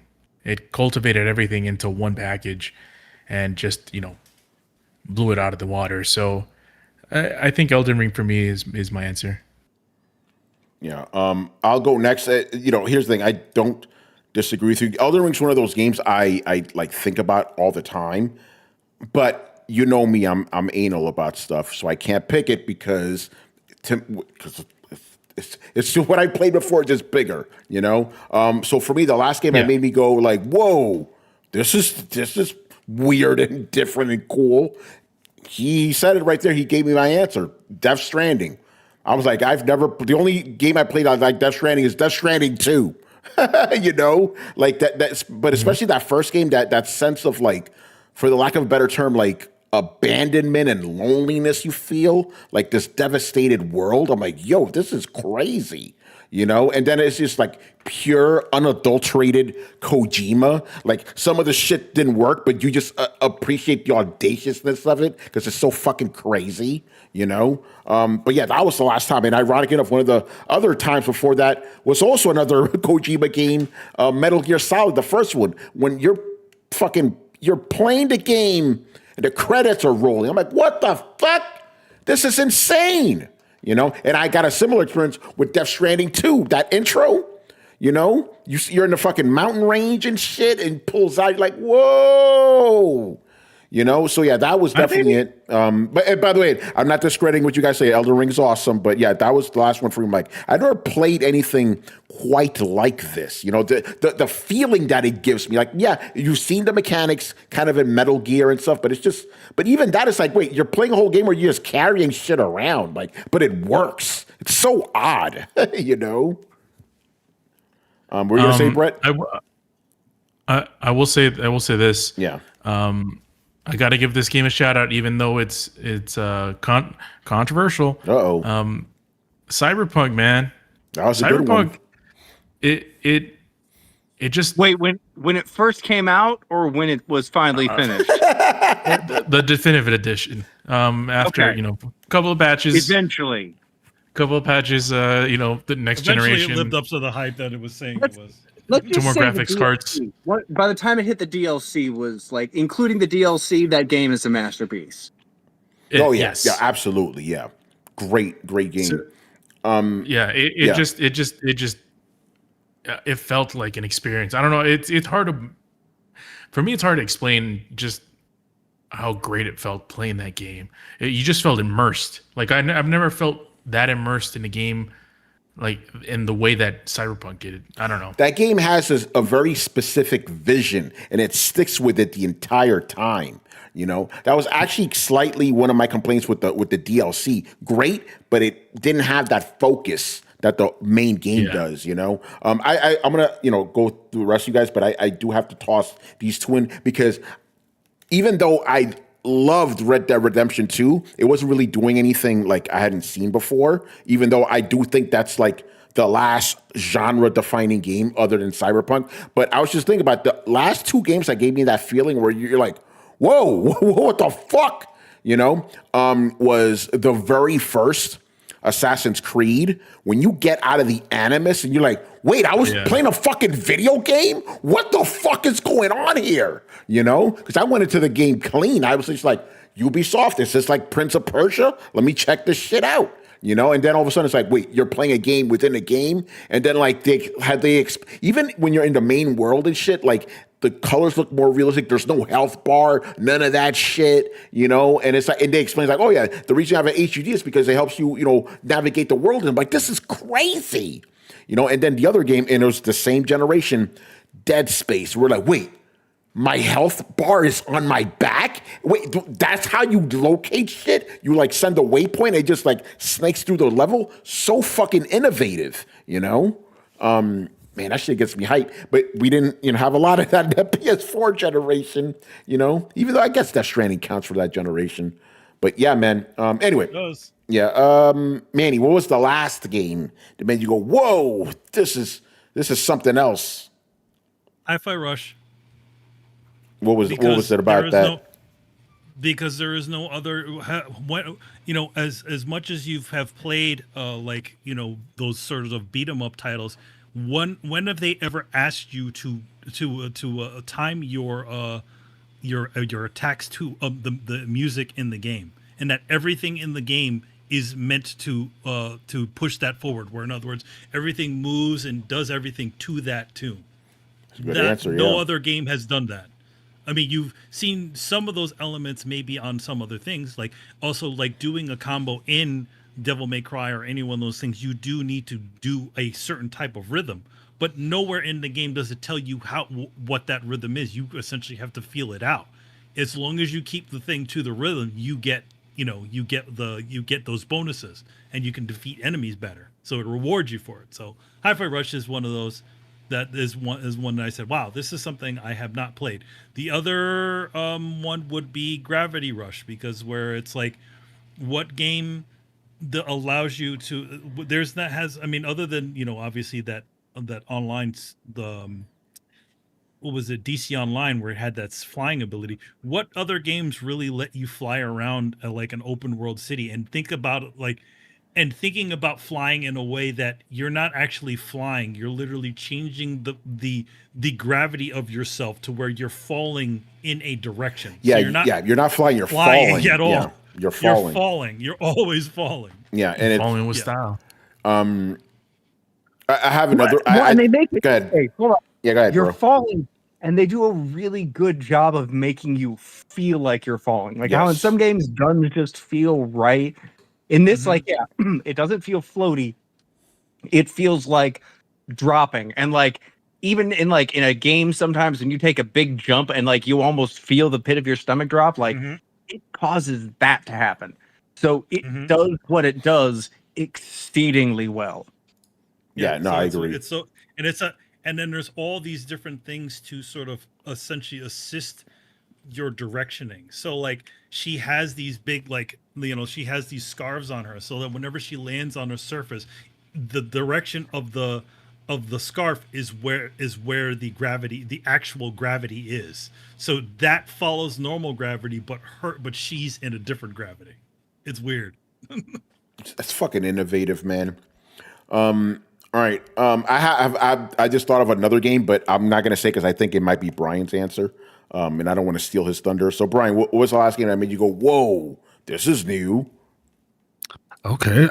I'm interested to see what Tony thinks I'm going to say. So I'm going to throw it back to you. Yeah. Well, it's not that I think, but there's a good chance it might be your answer. I'll say that. Okay. Is the title made up of 2 words?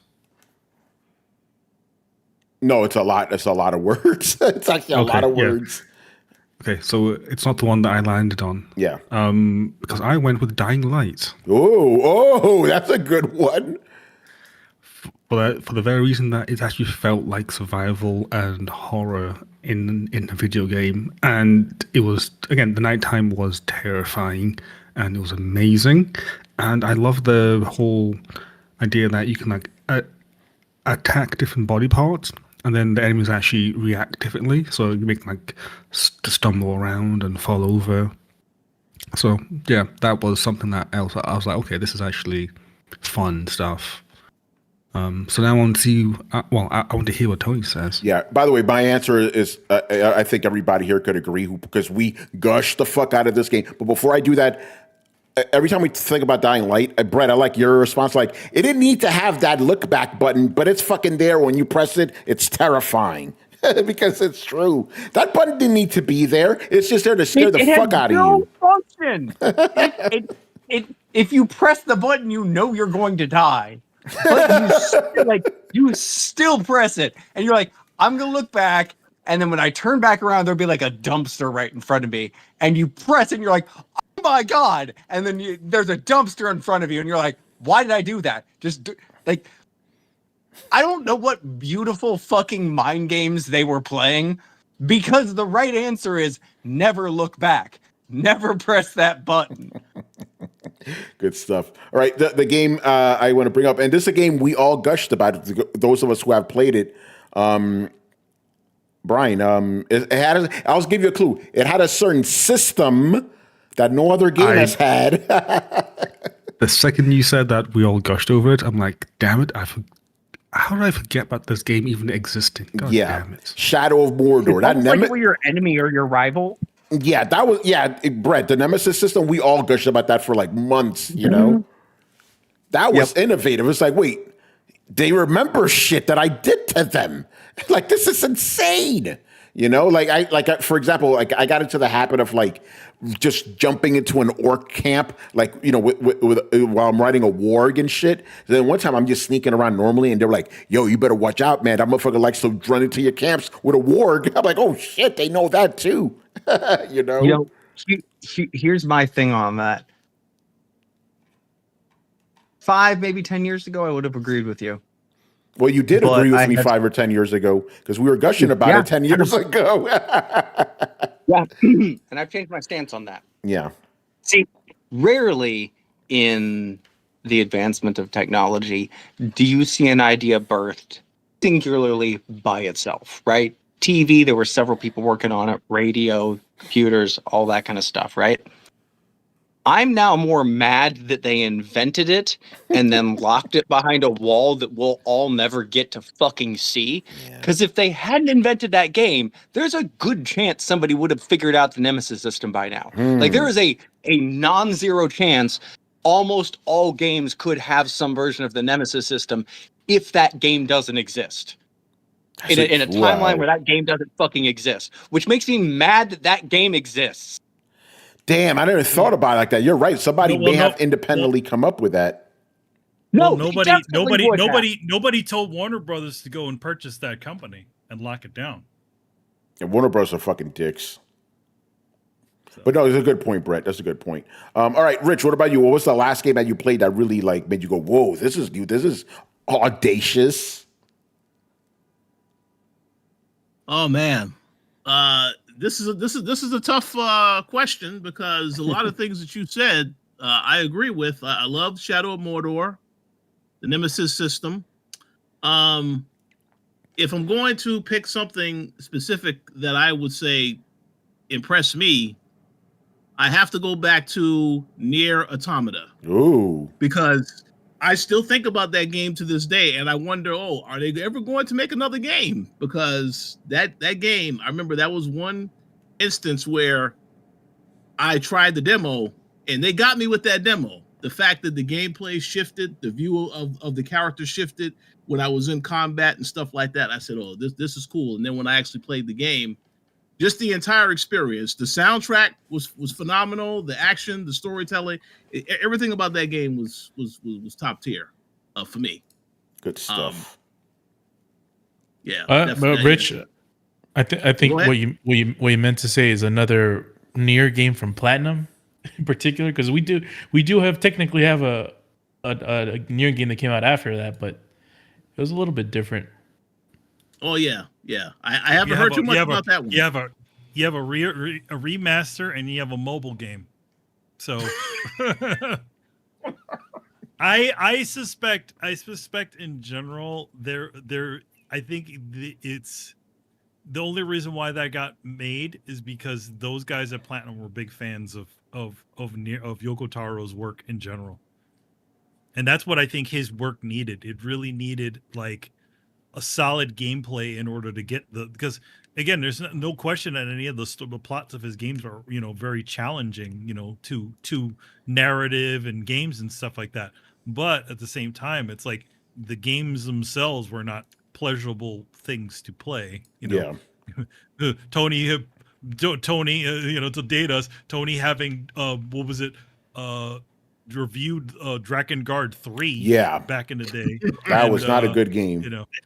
And then we did also talk about the fact that, in Nier Replicant or Gestalt, where they swapped the character out for American audiences, they gave us this big burly guy, where the original game had like a Raiden looking guy. So that's funny. All right, man. Last question of the night. Do you think the fact that PS5 sales are already surpassing Nintendo Switch 2 sales for. Oh no, excuse me. What do you think of the fact that PS5 sales are already surpassing Nintendo Switch 2 sales for September? Is Nintendo's reputation coming to bite them faster than everybody thought? Will no new Zelda or 3D Mario on the with no new Zelda or 3D Mario on the horizon, I don't think this will get better. The thing is that here's the thing: the Switch 2 at the moment doesn't really have a lot of games, so it makes sense that the PS5, which has been around for 5 years, is going to outsell it. You know, so I don't think it's like, oh, Nintendo's done or anything. It's just, you know, the system's been out for like what, 4 or 5 months now, and they don't really have they that are. big hook yet. You know. No, man, I think they are. Oh, you think And, they're you know, done? at this Excuse me? point, like, yeah, you know, like I ain't got a Carlos crystal ball, but I got a scrying mirror over here Yeah. that is telling me that Nintendo has officially become too expensive to be the second system, which Uh-oh. effectively ruins their blue ocean strategy and fucks them royally. So yeah, watch that happen. Yeah. What about the rest of you guys? I would agree with you, Brett, but the problem is that all they do is just make a Pokemon game and then the sales just go through the roof. For example, and I found this out today off like a random YouTube video. Pokemon Legends ZA has sold 5.8 million in the first week. Jesus. Yeah, because remember, you know, we're talking about the sales for September. This game dropped in October. I think, yeah, you're right, Brian. Those sales are going to go October back up. 16th. Yeah, there you go. you know, Brian, like- I agree with you, but here's the thing. Nintendo has shown me something that I have not seen from them before, and that is genuine fear. I don't know what Power World set off in them, but they are terrified of it, and it is much like Thanos, inevitable. Probably because it's a genuinely better game in literally every aspect, even as just a launch proof of concept beta. So, you know, they can throw all the lawsuits at it they want. They're not going to stick. Power World's going to come out, and when Nintendo is scrambling this hard and throwing this much pocket sand, it makes me. I find it interesting because I don't remember seeing Nintendo this flustered before. I don't think. I could be wrong. Somebody please. I mean, it just seems to me like Nintendo's just being Nintendo. They've been litigious as fuck. I mean, remember the whole Blockbuster deal? You know, like try to sue them. Like a scramble. Like this is like not just like them throwing out a frivolous lawsuit. Like they are changing and dodging and actively trying to retroactively make new patents.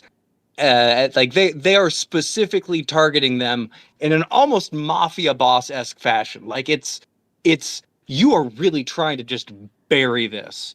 You're just trying to bury this shit like a cat turd. And I cannot for the life of me understand why Nintendo, who usually just lets this shit roll off their back, is so adamant about crushing this thing to dust. Right? What was the last game that I'm not going to say blatantly, but kind of ripped off Nintendo that they went after? That or rather that they let go, that they were like, "Nah, we're not going to deal with you guys." I mean, Zelda inspired Metroidvanias? everything. What happened? Metroidvanias. Yeah, I remember Zelda inspired literally every game before and after its existence. Yeah. Maybe they're going this crazy because it's it's their big franchise. All I'm going to say is I'm not going to argue with you about this, but my thing here's is, the thing. yeah, Pokemon's their most hardcore audience. Yeah, more than Mario, more than Link. Pokemon is still is still by and large. And I think that's why they're doing this. I think that's why they're doing this. Yeah. But my thing is, that's why. Yeah, but that still means they're scared, and I've never seen them scared before. Have you? Yeah. They again the whole Blockbuster deal. I remember all that. Brett, I don't think that was them being scared. I think that was them just trying to like brutally grab more of the market share. Again, in a very mob boss-esque fashion, but like it's something about like with the Blockbuster thing, they threw it out there, they lost, and they're like, all right, we tried. This Power World thing is, they're not letting it go. And I think that's the thing. Like, if they would have thrown a couple of things at it, being like, you're a Pokemon clone, shut that shit down. And like, if that would have been the end of it, I wouldn't have thought much about it, right? And like, if Power World manages to squeak by, I'd be like, okay, it's probably not a big thing. It's been their insistence. It's been their sense of urgency. It's been them reacting in a timely manner and a very well calculated manner. Like, they're putting thought and time and effort into this. And I'm just like, fucking why? I mean, I get why, because they're making a better Pokemon game than you, but like, it's just so out of character. And I know I'm anthropomorphizing a company here, but like, it just seems so out of character for Nintendo. Like, they didn't seem this panicked, like, after the release of the Wii U, where they almost ceased to become a company, right? Like, this feels different than I've ever experienced, like, attitude wise from Nintendo, right? Like, this is like a humble and charitable Sony. Yeah, I guess maybe it's because, and again, maybe you've been looking at this more than I have, but I thought the whole thing was done. I thought they released their patent, Power World conceded, end of story. But I could be wrong about that. Maybe there's a follow-up that we didn't talk about. No, it's been continuous. Nintendo keeps filing new patents. Things as dumb as like throwing a ball at a monster. Yeah, but that was a while ago, though. But I agree with you. We've talked about this on the show. That was fucking stupid. It's even the last of it was, because last I heard it was still ongoing, because they were adding more. No, they don't seem to be stopping. Yeah, because some idiot judge in America said, yeah, that makes sense. That's fine. It's like, wait, what? Like, you let that shit go? Really? But yeah, I guess the only part I disagree with, and I'm not saying I disagree, I just don't see it. I don't agree with the Nintendo is scared part. I think they're just being litigious, like always. They're being extra litigious now. They're being crazy because now they're making laws retro or patents retroactively. I'm like, that's not a thing. You can't just do that. And yeah, but I understand. But I understand why you would say they're scared. But I'm not getting that sense. They're just going crazier than normal. Well, when I say retroactively, like throwing a ball at an enemy, right? Like something so simple and or stupid that it has been in many video games and nobody's tried patenting it before, right? Like, nobody's tried to patent opening a door in a video game, right? But like, that's the kind of shit that they keep throwing up there. Nintendo has reportedly modified the language of one of the patents during the lawsuit, an unusual move that may be an attempt to strengthen its case. During the lawsuit, that's something. Yeah. I mean, they had it was like any game where you summon something, like that's a patent. I'm like, wait, that's like half of video games. You can't just do that. That means if I'm playing Final Fantasy, a game that literally has summons, you're gonna get sued? What? I agree with you. It's fucking retarded, but I just don't know about maybe I'm just being stupid about this. But I'm like, I don't see the scared part, but I do see the retarded part. But maybe we're just using different words for the same thing here. I don't know, but Nintendo's being retarded, bro. Absolutely. It just seems like they're being unusually. How about unusually aggressive? I will give you that, yes, because it's like, because again, I've never heard of a company retroactively changing patents. I'm like, wait, what? How? Like, you have a time machine? Like, how does this work, bruh? They're trying. Okay, when I say retroactively doing patents, they're trying to patent things that existed in video games before Pokemon did. No, Brett, retroactively is the proper word here. That's exactly what they're doing. I don't have a problem with that. It's the scared part I'm not sure about. But they're absolutely trying to. Like, you motherfucker have a time machine to make that stick? You can't just, that's like me going, I'm going to retroactively patent a nuclear reactor. It's like, wait, what? You can't just do that. That makes no sense. I don't know. Nintendo's tripping. I'm gonna figure out what this is too. But I'm actually curious. Okay, so we can agree that they're being unusually aggressive. Like, I'm curious to hear what the rest of you guys think. Do you just think they're being the same normal amount of litigious as they usually are, or does it feel different to you in this case? Yeah, what do you guys say? No, I mean to be honest, I feel like it's just the same sort of Nintendo bullshittery. Like they're their mob tactics, right? They're just going out and just being like, all right, we're this is ours. We are doing this. We're doing that. Like it's I don't think it's there, but I do think that they are because of that connection as to the of Power Worlds feeling like a Pokemon game. They're being extra hard on them. But I mean, they've done this before. Like it's like with the game with Game Genie, they do and those cheating devices where they literally sued those companies out of existence. The shit that they do with all the people that offer their ROMs online. They they literally isn't one guy like currently like in debt to Nintendo currently? Yeah, he owes them like $2 million or $10 million. Like he's never going to isn't his pay name that. That's just evil. Like Yeah, for a fact he's not literally- ever going to be able to pay that back. Yeah. The only Okay. I think that the thing about this is that I don't think that they're scared, but I do think that they're doing as they do. They're gonna keep biting until they got you, right? Yeah, go ahead, Brett. Okay, so here's something interesting. The case actually involves 3 patents granted by the Japanese Patent Office. 2 related to monster capture release, and 1 related to writing characters. All 3 patents were filed in 2024 after Power World came out. However, they are actually derived from earlier Nintendo patents from 2021. In other words, it seems that once Power World came on the scene, Nintendo filed divisional patents that were geared to fight specifically against Power World's alleged infringement of the original patents. So they basically filed sub-patents to the original 2021 patent that directly targeted Power World. So like retroactive in more ways than one, because they changed old patents to include Power World so that they could have the patent before Power World came out. That's insane. It's fucking insane, man. Yeah, but Brett, I mean, all the stuff you're mentioning, and you put Nintendo next to it, I'm like, yep, sounds right. Status quo. Okay, I mean, like it. Yeah, okay, that's fair. They've always maybe I been- just wasn't they've- aware how long they usually drug this shit out. Yeah, I They've always been guess this I guess the up- reason we're saying it's the same because it's the same, just more of it to the extreme. Like the same song, just with the volume turned up, but it's the same song. I guess that's where. Yeah, but why the volume being turned up? Is it because they know that like the Switch 2 ain't it?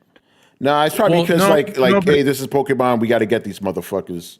Go ahead. Yeah, Carlos. because Power World is as blatant of a I don't want to say ripoff, as blatant of a of an inspired game as you can get. Yes, It's like tell I me mean, a I Pokemon. go so far as to call it a Like, satire. Like not That's an even, like, interesting they take. didn't even go. They didn't even go after like something like Digimon that when they legitimately have a name that almost sounds like Pokemon. that's a good point. But I guess they didn't have. I could be wrong about this. I guess they didn't have Digimon games that were that popular. Like maybe that's why, and maybe the mechanics were different Digimon- enough in the Digimon game.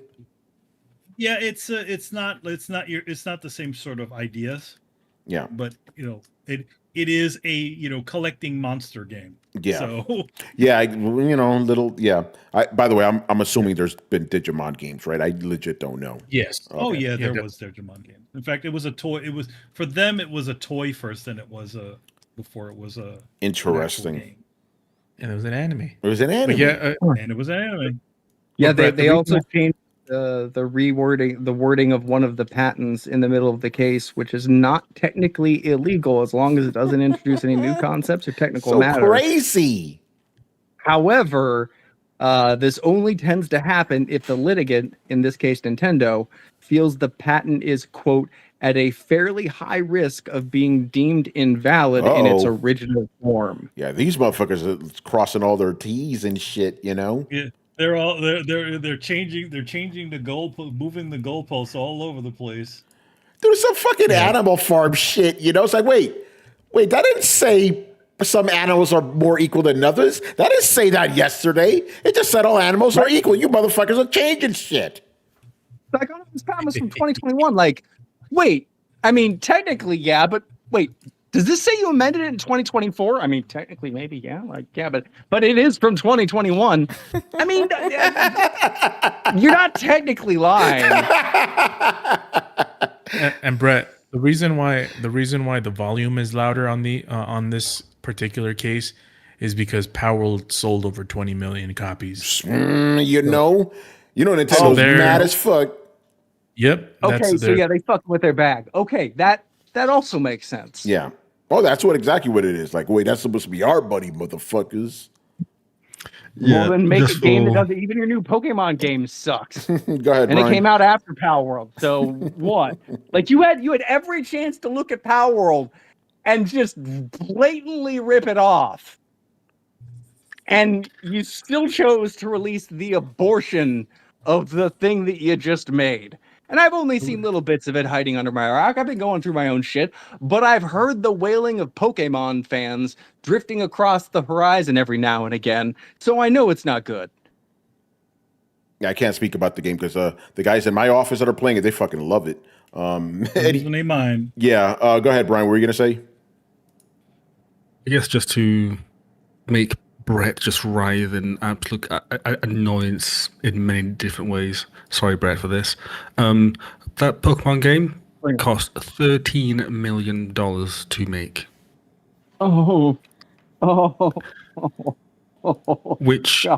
Which in the world of however many millions games cost to make is like a tenth of the usual, or even less. I mean, that's like, And they barely put any money into this shit. Spider-Man. Yeah, probably less than that. Yeah.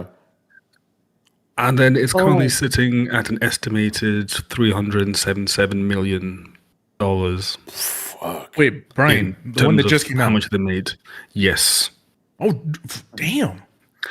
Ryan, Yes. I would like to congratulate you for making the inside of my skull sound like nails on a chalkboard. That's touche. I can sir. Well played. understand. I can understand now why they're going after Power World so much, because if you can get profits of that much on nothing and sell nearly 6 million copies somehow, this is like a golden egg. You shit it out, and regardless of how many cracks it has, or even if it's even an egg in general, I have It may no not idea be what an that egg. Pokemon game It may is. not be gold. I mean, It's that's until they something. play Power World. Isn't it in general though that they don't spend like a massive amount? They don't. of Yeah, money that's why they on make so much titles? money. Yep, Like, exactly. Yeah, like that's part of the reason why a lot of their Pokemon games have, like that last one where they put into like an open world and it didn't work out well because they're not really putting much into it. Like they probably needed a lot more time to do an open world. But it makes stupid amounts of money in terms of profits. Yep. Yeah, so they just do Why modest have they not had investment. an MMO for 20 years? Because they don't need to. That's I why. don't. Yeah. I mean, Would I- GTA would say otherwise. Yeah, but Nintendo's making so much money off these Pokemon games. That's why they don't need to. You know, that's my point. Yeah, you're unless talking it's about like in- innovation, but I mean also it's like Brett, again, I agree with you, but I'm just telling you where Nintendo's coming from. You know. Yeah, but here's what I'm telling you. I have never seen a rich man look at his pile of money and say, "That's enough." Like that. Yeah. The idea that they're But successful remember, enough they're Japanese. They're very conservative when it comes to this stuff. They don't take risks. yeah. You know, keep that in mind. I mean, you know, I they agree did with you. not That was a remember- they were the- Westerner. Yes, absolutely. Japanese are more conservative. Like, wait, this works? Keep doing that. And it's only until it doesn't work that they stop. You've seen that all the time, you know? Okay. So it's just a cultural also- thing. Yep. They're also the only company that didn't readjust their projections when sales started going up during the pandemic. That's right. Nintendo's like, keep doing what we're doing. They didn't spend any more or any less money. Because again, they're very conservative there when it comes to, that sort of stuff, you know? So we got to take that. They don't take any risks. I remember reading that, the console wars book. Going back to we're talking about, one of the Sega of America guys went to dinner with Sega in Japan, and they went to one of those restaurants that sells you that fish that if you don't cut it right, it'll fucking kill you if you eat it. Puffer fish. Yeah, the puffer fish, right? So they go to this restaurant, and the American was the only one that ate the fish. The other guys were like, "Yo, we're not eating that shit." Japanese guys were like, "We're not eating that shit," and he was like, "Oh." That made me understand the Japanese mentality so much. These guys do not take risks, so it's kind of the same deal,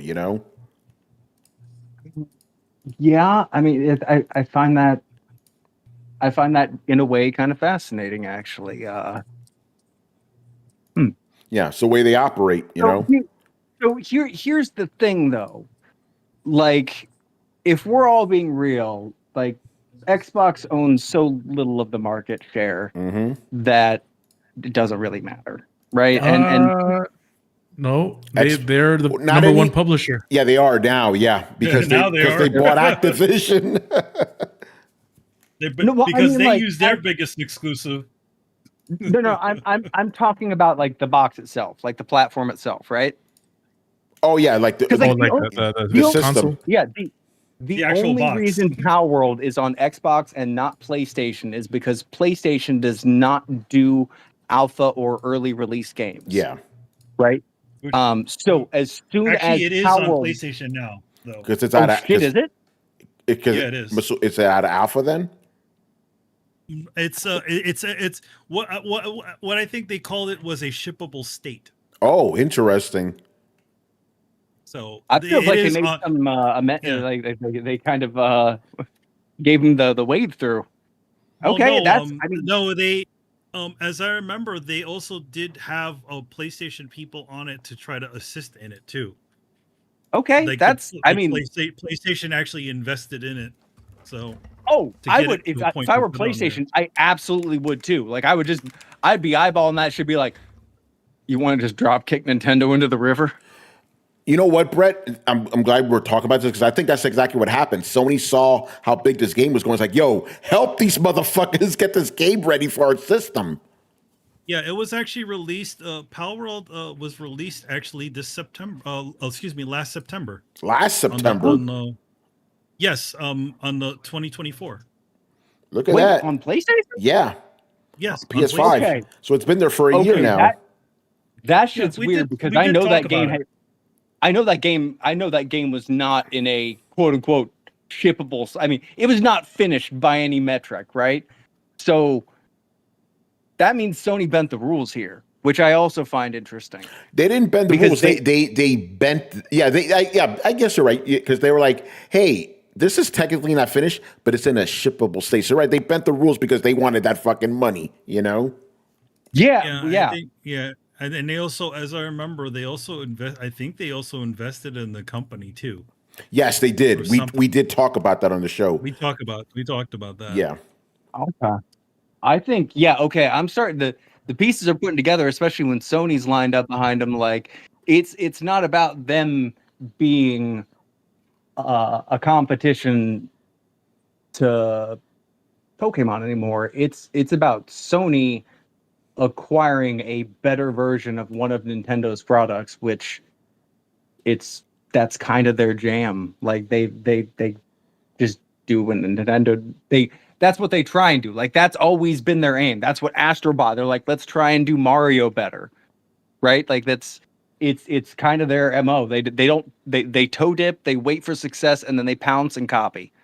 So I kind of feel like, yeah, as soon as you add Sony to it, it's like, oh shit. Now I can see why there's the contention here from Nintendo. I can see why the volume is turned up because as soon as Sony steps on the scene, that shit changes everything. Well, the thing about it is that they stepped in. Also, the lawsuit was already in. It's already happening, and PlayStation did that. Essentially went in, and So I don't know if they're helping them out with this situation or what, but I do know that if they also invested, then it was one of those like Nintendo's going to bury this, but we can save it and make it our own. Like and that's what Sony does, because they they look at like online multiplayer shooters and like, we want one of those. Not, of course they're going to look at me like, there's a Pokemon here, we want one of those. And like with From Software, you either throw them some money or invest in the company. Like, it's not a big company. It was a cheap buy. It was a fucking layup option. It was a brilliant decision on their part, to be fucking honest. Because yeah, if Sony can come out with a highly polished competitor to one of Nintendo's, big contenders, that sets them up good. Yeah. All right, man. Let's start wrapping things up here. Man, you got anything to plug? I mean, just the usual stuff that's already out on the field right now. So it's Street Sharks #1 is already out. I think they're now on. I think that dropped this month, and then that's got a cover by Kari, Randolph, and myself, and then TMAT Journeys #2, which is out now on, so again, Kari, Randolph cover, and myself. And obviously and also Blood and Thunder, Robert Kirkman's newest book that's currently out right now. They've already up to issue, let's see, 7 or 8. Well, I think we just showed the eighth cover, but we have a short run with them on covers for doing covers for Robert and Skybound. So yeah, we already have the 7 cover out. They just showed 8. And we got a few more covers on that are going to be coming up real soon. So yeah, if you're interested in Blood and Thunder, go check it out. Good stuff. And Rich, what's coming up on the Coalition this week?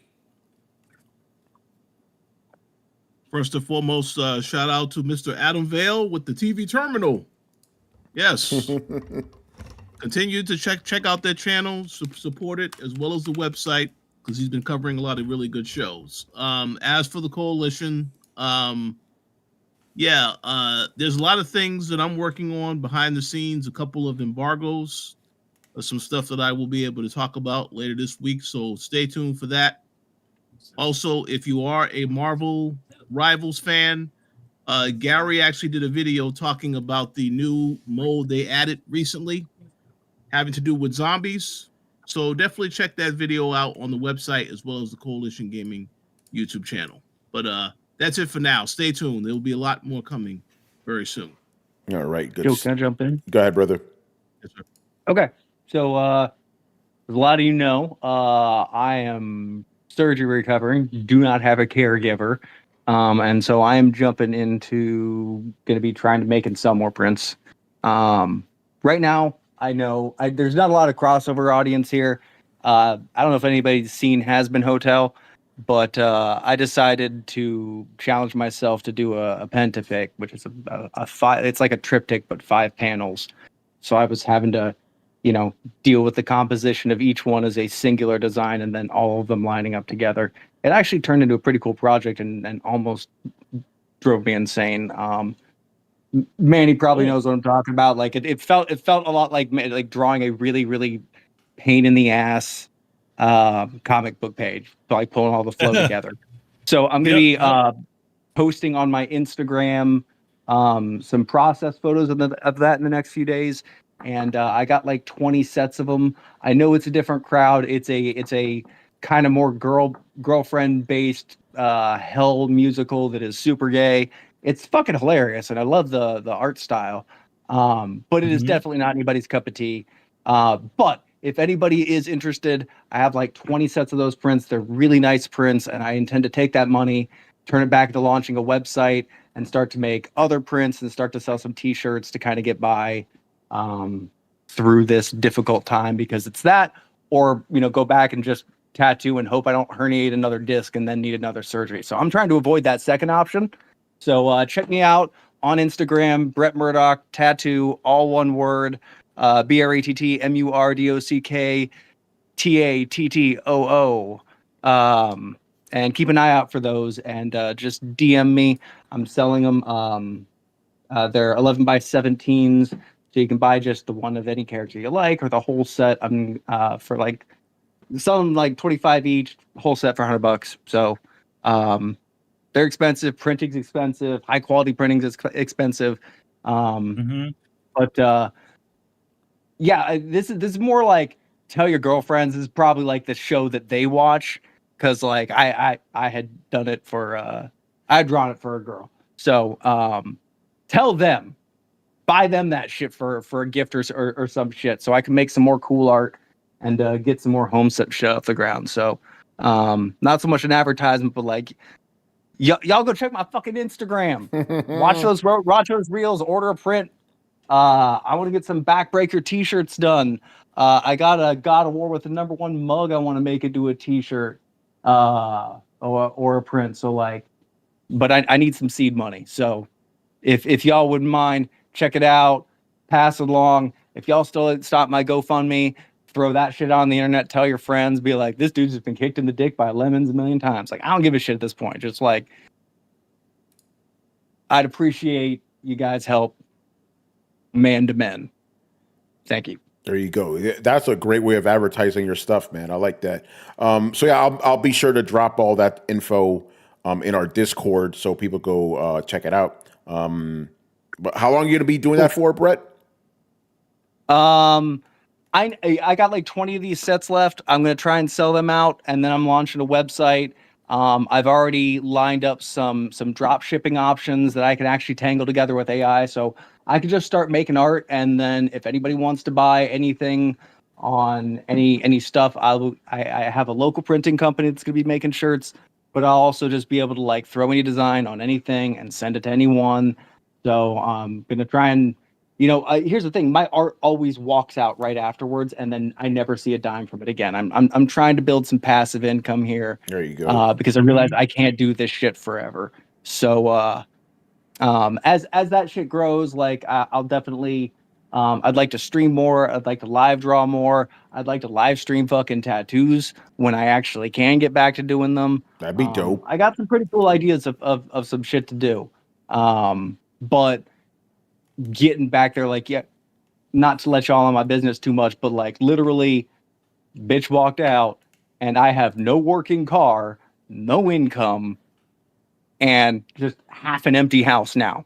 Like, I've been to rock bottom before. This ain't rock bottom, but like I'm planning my way out of here. So it's just kind of limited options. So you know when you find yourself fucking naked in the woods with nothing but a sharp stick and a handful of berries, and you're like, well, I'm gonna have to figure out a way to bootstrap this shit. That's where I'm at right now.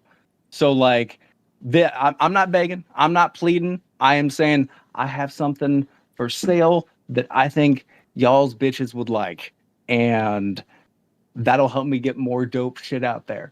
So, there it is. Appreciate y'all. Love y'all.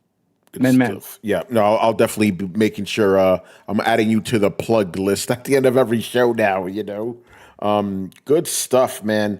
All right, guys, so we're done here. So make sure you follow Throwdown on Twitch and Twitter. Subscribe on YouTube. Hit the like button. Make sure you're subscribed because again, fucking YouTube, you could be watching us for years and not be subscribed. So make sure you do that.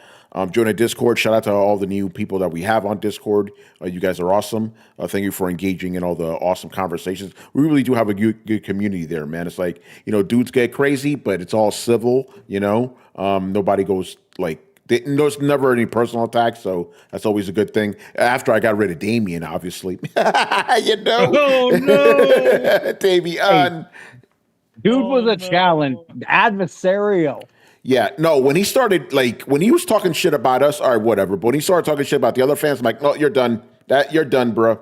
Yeah. Fuck that shit. Yeah, look, we can spar all day long as we stay friends otherwise, and as long as you don't be a dick about it, right? Those are the two rules. Yeah, pretty much, man. I mean, yeah, when things boil down into personal insults, it's like, dude, we are doing here is just a bunch of people just talking about video games and stuff. You don't need to get into the whole into calling people assholes and all that other shit. But thankfully, that's something that hasn't happened for a long, long time. Sometimes there's a little bit of a dust up here and there, and Carlos and I got to come in there. But nothing too crazy. The accountability. It's a bunch of dudes. Some things may happen. It's just how it is. But needless to say, you guys are awesome. Keep doing you, man, and keep giving us all those awesome news stories. Again, all these news stories, the questions, obviously, that's all from you, man. So shout out to you guys. But yeah, my ass has been slacking for years on that shit. Slacking, that's another best engine Dude, I app. used to throw Tony like 16 articles a week, and my Yeah. ass is just like, be like, bro, I'm so tired. I can't. I got nothing. I'm gonna just show up and be blindsided by shit. Yeah. like that's Well, always yeah, good. well, Brett, that's the beautiful part. We don't have to worry about that now. Even I don't have to worry about that because the fans will supply. It's right, great. right. Yeah. All right, But man. I love our community. They good people. And yeah, like I don't know. Like I do have to say, and I think maybe this is one of the things I can say other people can't. That in a fucking internet that seems to hate its own customer base, it's kind of nice having a space with you guys where we can all just bitch about this stuff. Yes. I'm not gonna go be like, it's a fucking safe space or anything like that, but like it's just nice to have a place where dudes can be dudes and talk shit and be a little pissy and still be friends afterwards. Like it's just, I had a friend tell me recently, a lady friend, like, guys don't know any emotion other than anger, and I was like, you just don't know men that well. This is true. So Yeah. All right. Yeah, I agree. Yeah. Fuck you too, Brett. Fuck you. Fuck all of you guys, Fuck you, Especially fuck everybody. Oh, man. Like a Oh, excuse me. Yeah, no, come in Coming to America, right? America. Fuck you, everybody. like, fuck you all. Yeah. All right, guys. So yeah, links to everything down below. Once again, I was your host, Tony Polanco. And tonight, I was joined by Emilio Lopez, See you next time. Carlos Romero, Peace out. Brett Murdoch. Riley gave me ADHD meds. Shit's about to get weird. Uh-oh. Richard Bailey Jr. Have a good week, everybody. and Brian Manjoma. In the age of declining games media, what will be the last company standing? GameSpot or GameStop? I guess we'll have to see. It's the merge into GameSpot. Yeah. Oh man. Yeah. Game slop. Oh, excuse me. Game spoop. Yeah. All right, guys. We'll see you on